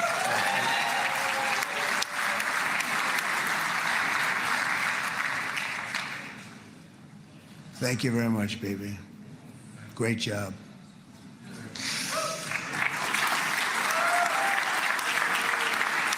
And let me also convey my tremendous appreciation for all of the nations of the Arab and Muslim world that came together to press Hamas to set the hostages free and to send them home. We had a lot of help. We had a lot of help from a lot of people that you wouldn't suspect. And I want to thank them very much for that. It's an incredible triumph for Israel and the world to have all of these nations working together as partners in peace. And it's pretty unusual for you to see that, but it happened in this case. This was a very unusual point in time, a brilliant point in time. Generations from now, this will be remembered as the moment that everything began to change, and change very much for the better. Like the USA right now, it will be the golden age of Israel and the golden age of the Middle East. It's going to work together. I'd like to thank several great American patriots for their invaluable help in getting something done that almost everyone thought was absolutely impossible. We were wasting our time. So many people said, you're just wasting your time. But we weren't, because we had talented people working with us, and we had people that loved your country, and frankly, people that loved the region. They loved the Middle East. I want to thank my friend Steve Witkoff.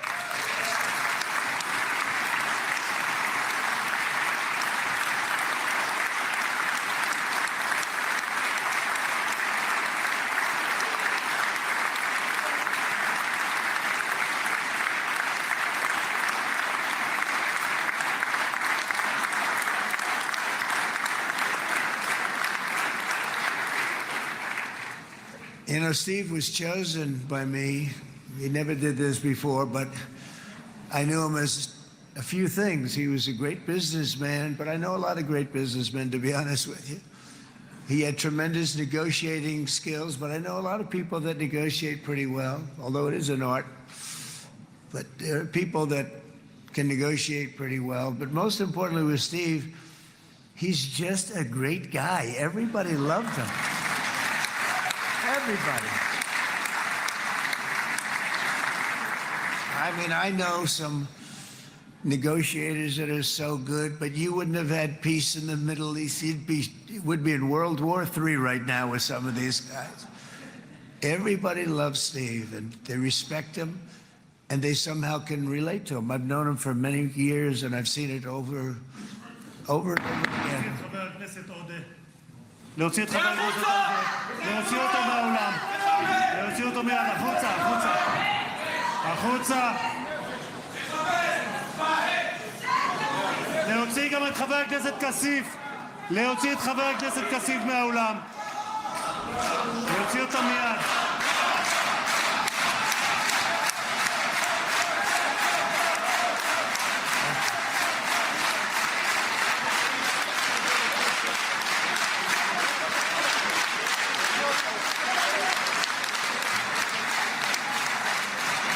What the fuck was that? A dissenter, I guess? Weird. He must have came in from the outside, because it's like they pounded the gavel before I heard him say anything, so that was super strange. Weird. Oh my gosh. Remember the time when Bush Jr. was doing the press conference and that reporter threw his shoe at him? Oh man, it kind of reminded me of that, but thank goodness nothing got thrown anywhere. Sorry for that, Mr. President. Thank you. Please.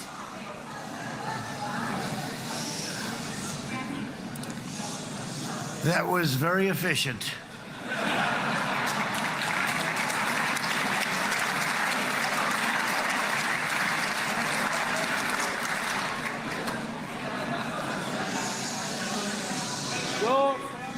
So back to Steve. He's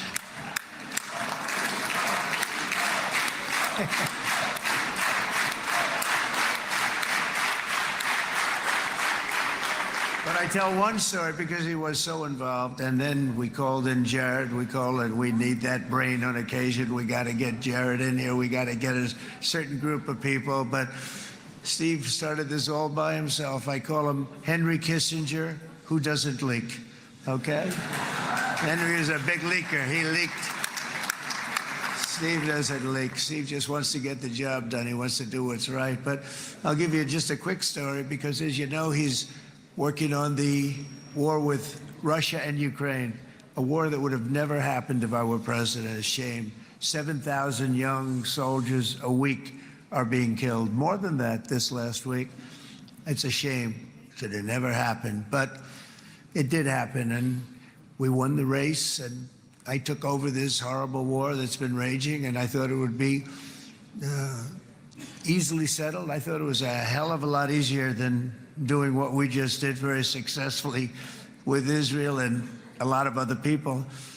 But this came first, and we'll get that one. But I set up a meeting for him to meet with President Putin, thinking it would be a 15 or a 20-minute meeting. Steve had no idea about Russia, had no idea about Putin too much, didn't know too much about politics, wasn't that interested. He was really good at real estate, but he had that quality that I was looking for, and I didn't see it around in too many ways. And I set up the meeting with Putin, and I called. I said, is Steve finished yet? That was about a half an hour into the meeting.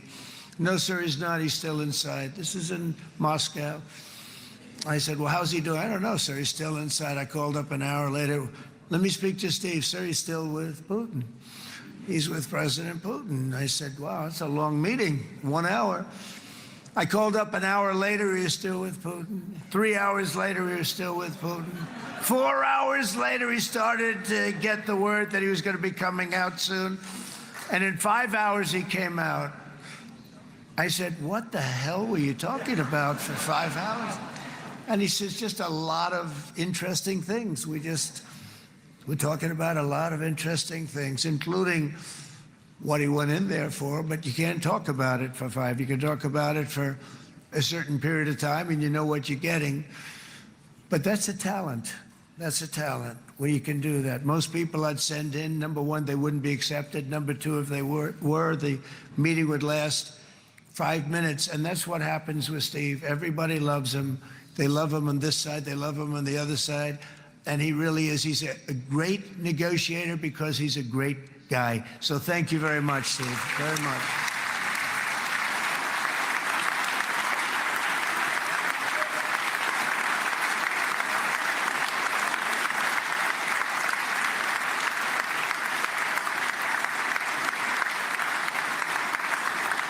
And let me also give a very special thanks to someone who truly loves Israel. In fact, loves it so much that my daughter converted.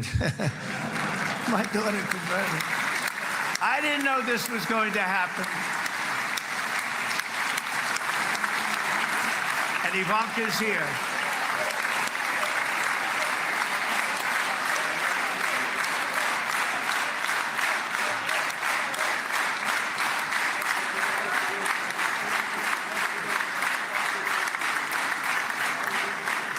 And Bibi, you do know this was not in the cards for me. You understand that. And she is so happy, and they are so happy. At least I think they're happy. If they're not, we have a big story, right? No, they have a great marriage, and they get along great. They're best friends. They have a very special relationship. But Jared has been so helpful. He really did something very special. He established the Abraham Accords with a group of very wonderful people. I like calling it the Avraham Accords, because people that, right? Avraham. It's so cool. It's so much sort of nicer, you know, the Abraham versus the Avraham.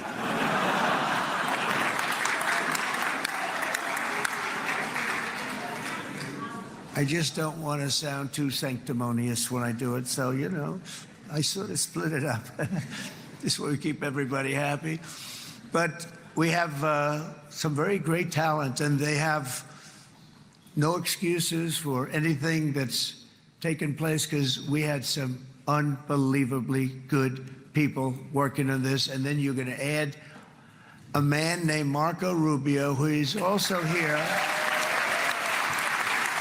That's right.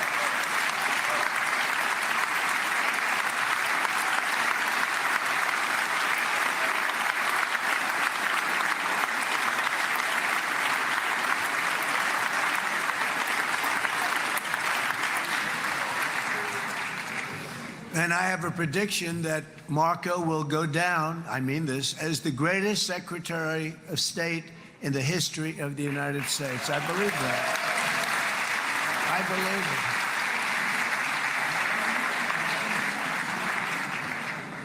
believe it. And he and I, you know, we really fought it out. You remember, he was tough. He was nasty. Who the hell thought this was going to happen, Marco, right? And now I'm saying he's going to go down as the greatest. He will. He was always smart and sharp, and people respect him. And then we have somebody who's young, but an unbelievable leader. I saw it a long time ago, and he's turned out to be even better than we thought. Right, Susie? I think even better. And that's Pete Hegseth, who is our Secretary of War, formerly Secretary of Defense.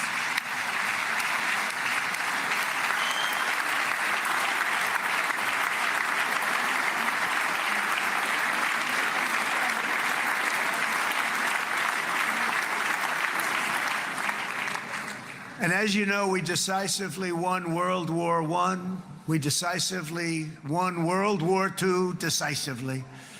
And everything in between and everything before it, we won everything. And then they had the brilliant idea of changing the name from war, you know, it was war, to defense. And with that went a certain thinking. And we fought in a very politically correct way after that. We always had the strongest military, and now we have a stronger military than we've ever had before. Because of my first term, I've totally rebuilt the military, every aspect of it. But we have, if you think, we settled 8 wars in 8 months. I'm now including this one, by the way, if that's okay. They may say, well, that was quick. Because yesterday I was saying 7, but now I can say 8. The hostages are back. The hostages are back.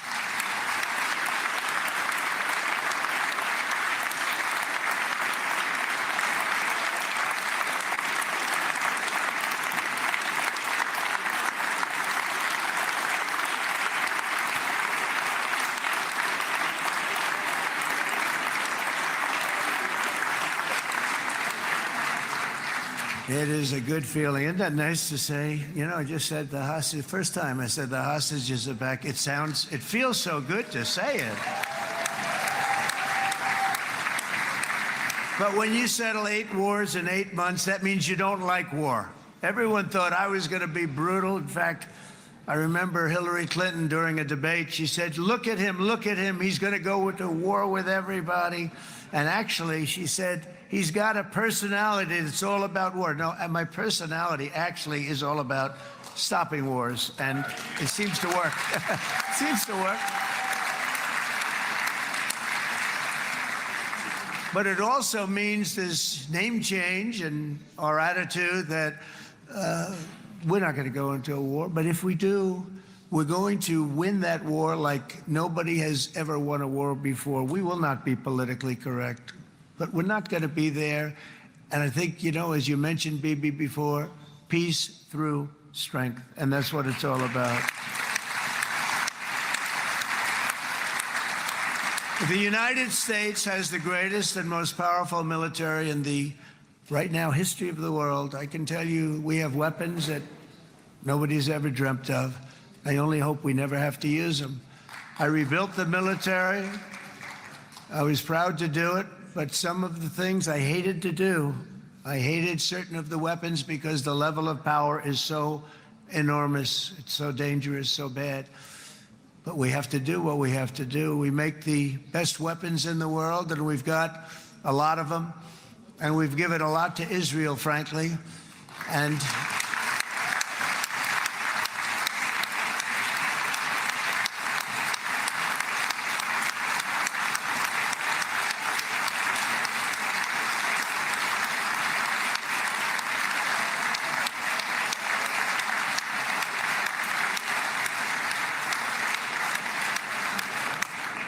I mean, Bibi would call me so many times, can you get me this weapon, that weapon, that weapon? Some of them I never heard of, Bibi, and I made them. But we'd get them here, wouldn't we? Huh? And they are the best. They are the best. But you used them well. It also takes people that know how to use them. And you obviously used them very well. But so many that Israel became strong and powerful, which ultimately led to peace. That's what led to peace. So as we celebrate today, let us remember how this nightmare of depravity and death all began. 2 years ago, on the eve of the Simchat Torah holiday, thousands of innocent Israeli civilians were attacked by terrorists, and one of the most evil and heinous desecrations of innocent life the world has ever seen, the worst slaughter of Jews since the Holocaust. The cruelty of October 7th struck to the core of humanity itself. Nobody could believe what they were witnessing. The United States of America grieved alongside you, and we mourned for our own citizens who were so viciously taken that day. And to all the families whose lives were forever changed by the atrocities of that day, and all of the people of Israel, please know that America joins you in those two everlasting vows: never forget and never again.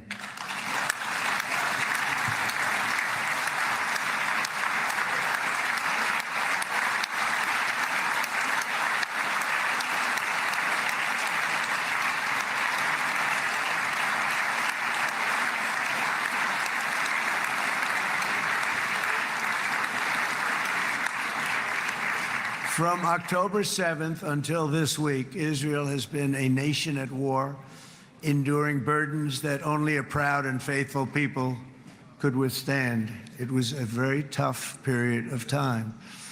For so many families across this land, it has been years since you've known a single day of true peace.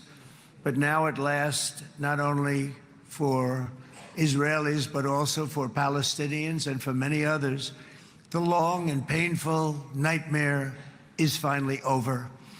And as the dust settles, the smoke fades, the debris is removed, and the ashes cleaned from the air, the day that breaks on a region transformed, and a beautiful and much brighter future appears suddenly within your reach. This is now a very exciting time for Israel and for the entire Middle East, because all across the Middle East, the forces of chaos, terror, and ruin that have plagued the region for decades now stand weakened, isolated, and totally defeated.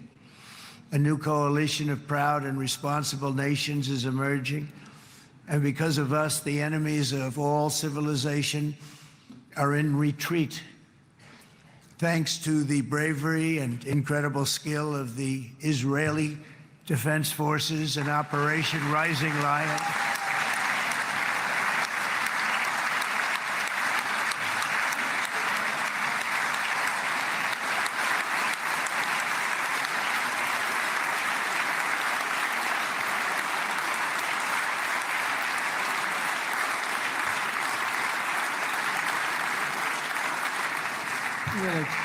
Guy's central casting. Let's put him in a movie. Look at him. Great job. And my people loved working with you. Loved it. They work so well together. But many of Iran's top terrorists, including nuclear scientists and commanders, have been extinguished from this earth. And with Operation Midnight Hammer, boy, that's a great name for that, what we did last June. The United States military flew 7 of those beautiful B-2 bombers. They look so beautiful all of a sudden. They were always, I thought they were pretty planes. I had no idea they could do what they did. In fact, we just ordered 28 more of them. A little updated version. We ordered a whole pile of them. And almost 100 other planes went with them, including fighter jets. And we had 52 tankers, big, beautiful, brand new tankers that were loading them up 4 or 5 times. They've traveled 37 hours back and forth. Think of that. But we had tankers all over the sky for all the other planes. We had the F-22s, the F-35s, F-16s. We had a hell of a lot of planes.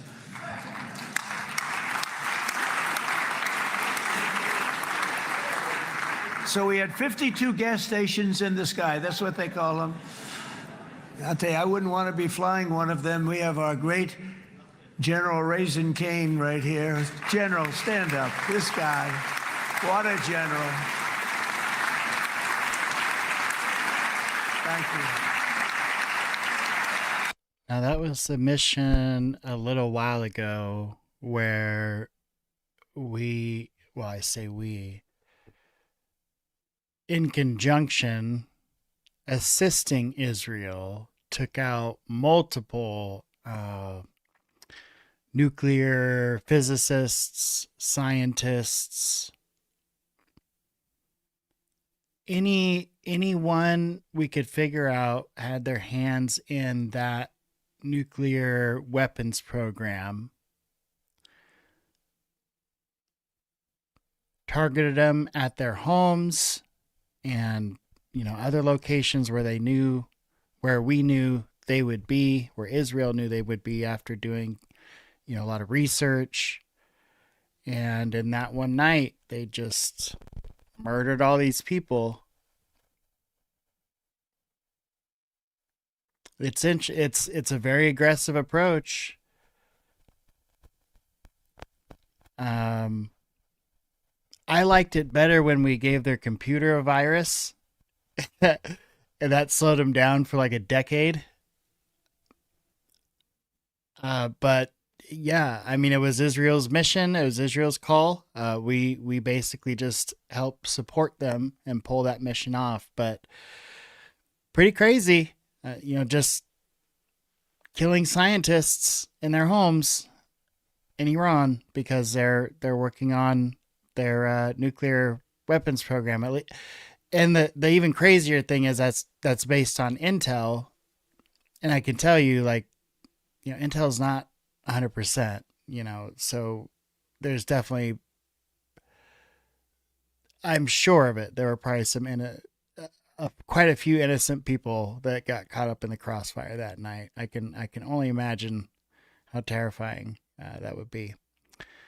But it has a cool name, and yeah, I would say if you kill all the scientists that are leading the nuclear weapons program, that's going to put a big dent in your nuclear weapons program.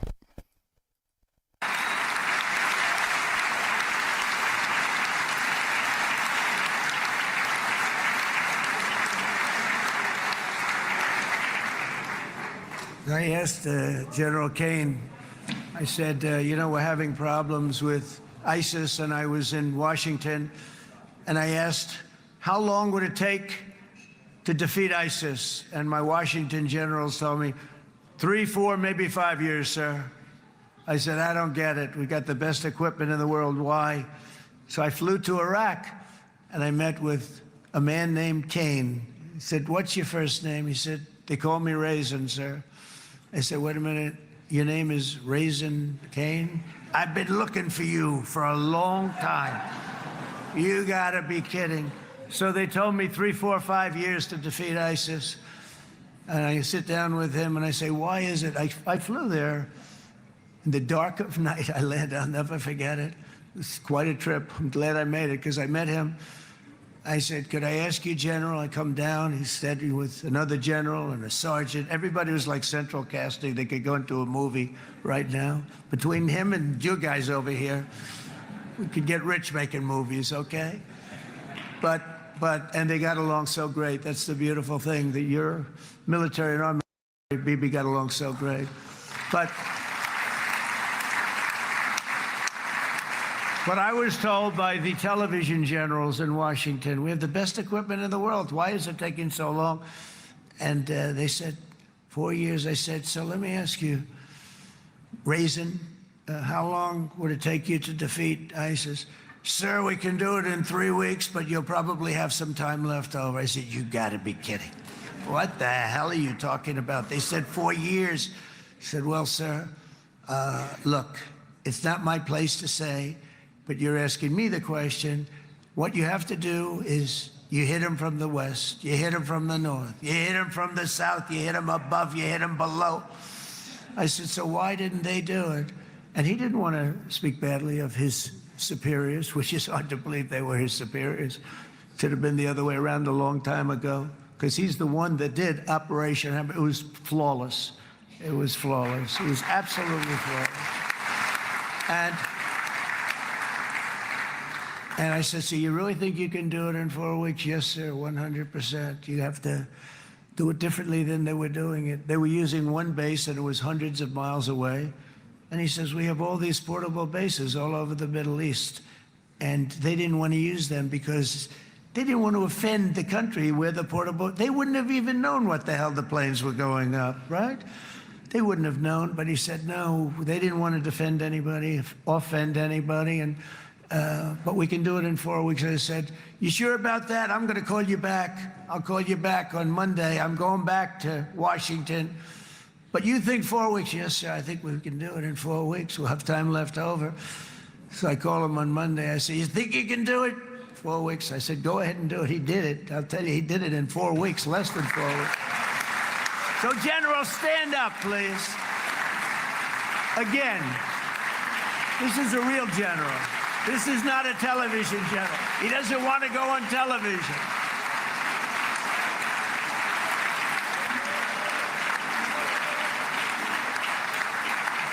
He doesn't want to go on television. I said the other guys love being on television. So we dropped 14 bombs on Iran's key nuclear facilities, totally, as I said originally, obliterating them. And that's been confirmed, and everybody understands it. Together we stopped the #1 state sponsor of terror from obtaining the world's most dangerous weapons. And if you think about it, if we didn't do that, and assuming we made the same deal that we have today, there'd be a dark cloud over this deal. And #1, it wouldn't happen because the other Arab and Muslim nations really wouldn't feel comfortable making the deal that we have now, right? If Iran had that nuclear weapon that they were about 2 months away from having. They would have had it in 2 months or maybe less than that. They were right at, this was our last shot. They looked at it for 22 years. This was our last shot. The pilots told me that. They said, 22 years, sir, they looked at it. Our predecessors looked, they studied it. 3 times a year would do drills on that exact attack. And boy, did they get it right. But let's assume they didn't, and let's assume there was large-scale nuclear weapons in the hands of Iran. We couldn't be here today. Even if we signed the deal, which we couldn't do because a lot of people would not want to have anything to do with it, we took a big cloud off of the Middle East and off of Israel.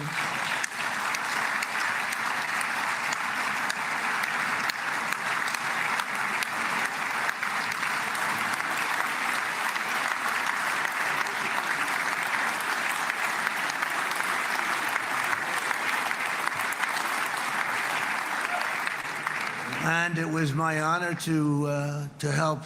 But it isn't it true, though, that can you imagine the same, let's assume, Bibi, the same documents, we had everything the same, but you had somebody out there that was, in the opinion of everybody, all-powerful in the Middle East. They took a big hit, didn't they? Didn't they take a big hit? Boy, oh boy. They got hit from one side, from the other. And you know, it would be great if we could make a peace deal with them. And I think that's big. Would you be happy with that? Wouldn't it be nice, I think? Because I think they want to. I think they're tired. Somebody said, sir, they're starting their nuclear program again. I said, let me tell you something. They're not starting anything. They want to survive. The last thing they want to do is start digging holes again in mountains that just got blown up and start. They're not doing it. They want to survive, okay? But I think we have a chance. Steve, you, and I think Jared, come on, I'll call you back for another one. We always bring Jared when we want to get that deal closed. We bring Jared, but Steve, you and Jared and the General and Pete and Marco, you'll get that deal done easy. I think that'll be easy. But first we have to get Russia done. We got to get that one done. If you don't mind, Steve, let's focus on Russia first, all right? We'll get it done. In Lebanon, the dagger of Hezbollah, long aimed at Israel's throat, has been totally shattered. My administration is actively supporting the new president of Lebanon in his mission to permanently disarm Hezbollah's terror brigades. He's doing very well. And build a thriving state at peace with its neighbors. And you're very much in favor of that, I know. And it's good things are happening there, really good things. And with this week's ceasefire, we've achieved the most challenging breakthrough of them all. The most challenging breakthrough maybe ever. I mean, I've never seen anything like it. I've been involved in a lot of success. I have never seen anything like what's going on today all over the world. People are dancing in the streets, not just in Israel. They're dancing in the streets of countries that would have never danced in the street about what's happening today. They're dancing in those streets. So this long and difficult war has now ended. You know, some people say 3,000 years, some people say 500 years, whatever it is. It's the granddaddy of them all. And in an unprecedented achievement, virtually the entire region has endorsed the plan that Gaza will be immediately demilitarized, that Hamas will be disarmed, and Israel's security will no longer be threatened in any way, shape, or form.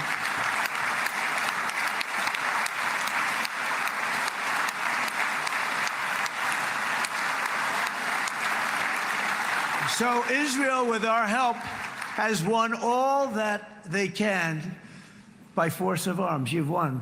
I mean, you've won. Now it's time to translate these victories against terrorists on the battlefield into the ultimate prize of peace and prosperity for the entire Middle East. It's about time you were able to enjoy the fruits of your labor.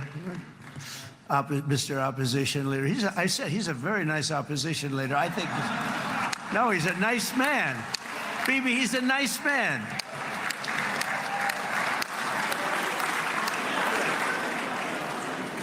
He knows what he's doing, right? Nah, very nice guy. Well, see, now you can be a little bit nicer, Bibi, because you're not at war anymore, Bibi.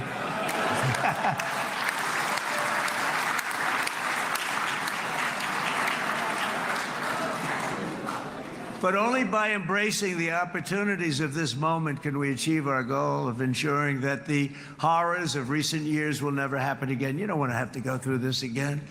8 years ago, I came to this region on a very special first trip abroad as the President of the United States. I came here very early at your request. I addressed the leaders of the Arab and Muslim world gathered in Saudi Arabia and said that it was time to build a future free of the grip of extremism and terror. And interestingly, right now, as soon as I'm finished, I'm quite late. You've kept me quite late between opposition leaders and Bibi's brilliant but very long speech. I thought I was going to run up here, make a speech, and then head to Egypt. It didn't work out, though. And you made a pretty long one, too, Sarah.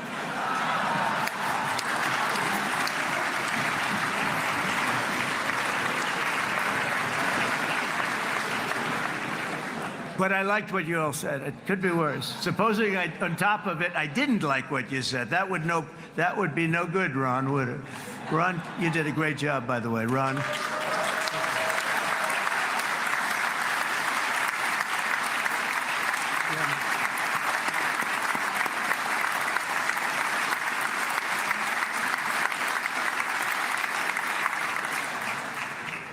So I'm going to be meeting, actually, in a little while, I'm going to be meeting with the most powerful, the richest nations, really, in the world, although now, with the tariffs, the United States is by far the richest nation in the world, as you probably have been reading. But the richest nations, most powerful nations, tremendous, headed by some tremendous people in many cases. Some cases I wouldn't say necessarily I would endorse. But I will tell you, some incredible people that really helped us make this all possible. So I'll be going there. I'll be quite late. They might not be there by the time I get there. But we're going to give it a shot. But the journey we started back then led to the crushing defeat of the ISIS caliphate, to the monumental Abraham Accords, and ultimately to the historic ceasefire this week, in which many of those same nations really played a very pivotal role, I have to tell you. Steve will tell you that. Jared will tell you that. Together, we've shown that peace is not just a hope that we can dream about. It's a reality we can build upon day by day, person by person, and nation by nation. And because of that, the Middle East is finally ready to embrace its extraordinary potential. You have extraordinary potential in this region. It should now be clear to everyone throughout the region that decades of fomenting terrorism and extremism, jihadism and anti-Semitism have not worked. They haven't worked. They've been a disaster. They've just killed. They've killed. They've backfired completely and totally. They've just totally backfired. Everything that you thought, take it worst case, it's turned out to be worse than that. They have not worked. From Gaza to Iran, those bitter hatreds have delivered nothing but misery, suffering, failure, and death. They've served not to weaken Israel, but to annihilate the very forces that did the most to foment this hatred. And it's really, I mean, everybody that's tried it has become irrelevant. Meanwhile, we've seen those nations that set aside their differences, reached across ancient divides, and pursued engagement are now among the most successful in the region. They're getting along with Israel, and they're doing great. And I can tell you the 4 nations that joined the Abraham Accords early on, and you'd all be doing me a favor, and I'm going to be saying this in a little while to some other friends, would love you all to, is this right, Jared? Join up in the Abraham Accords. We have to join up and get together. You can have that whole thing filled out. We had a very weak administration, worst president in the history of our country by far. And Barack Obama was not far behind, by the way.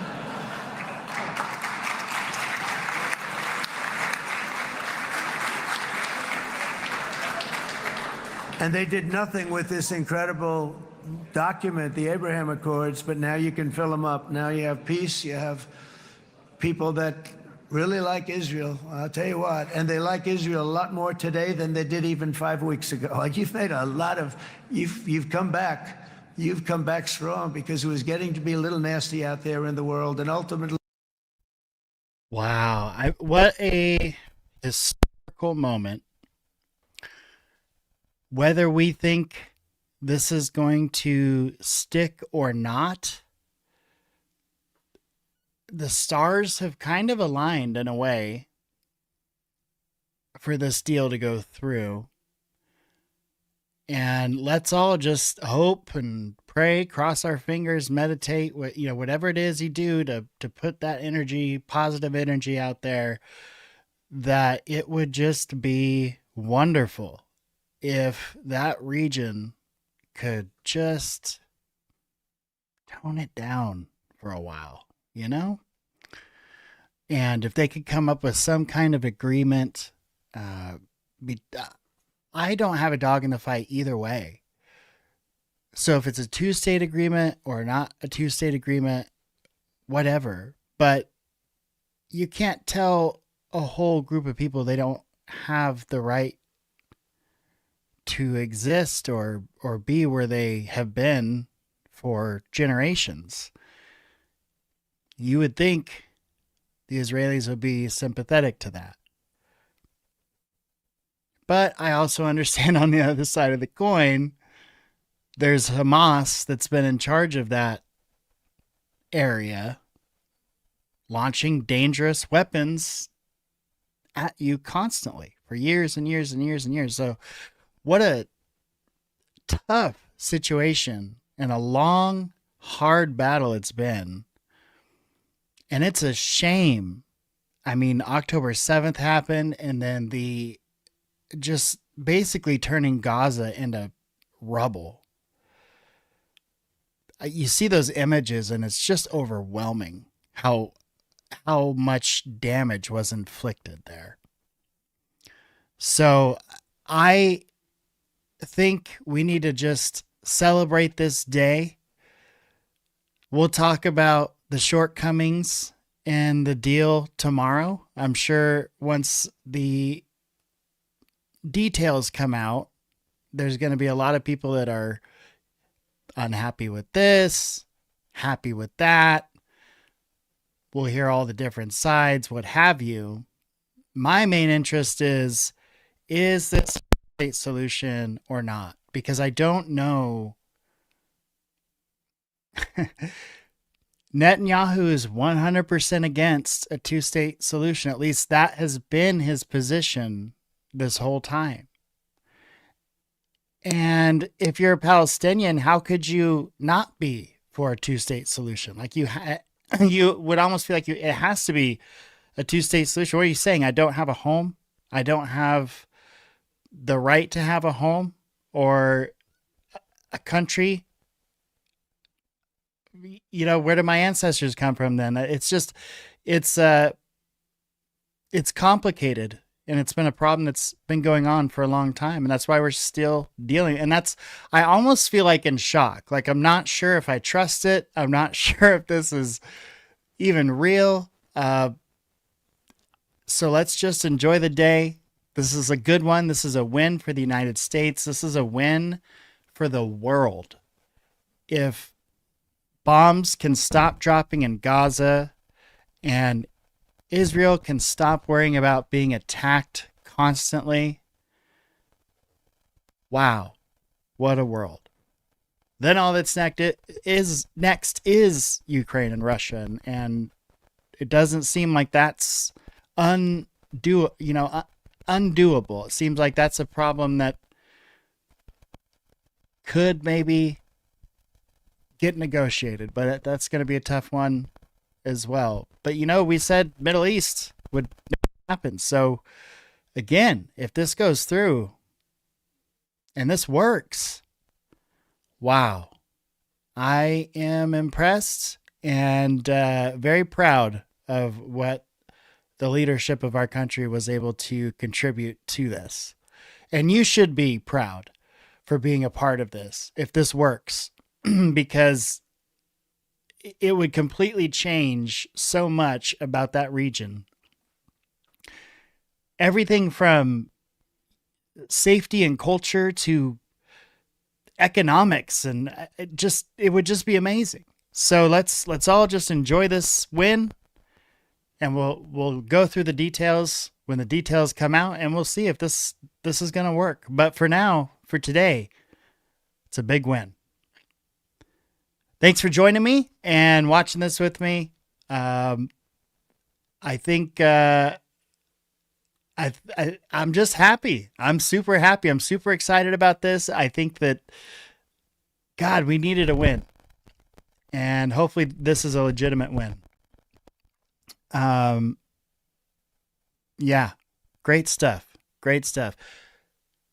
Thank you to all of our leadership that's been pushing for this. I don't care if you're left or you're right or you're center or you're upside down. I really don't care where you fall on the political spectrum.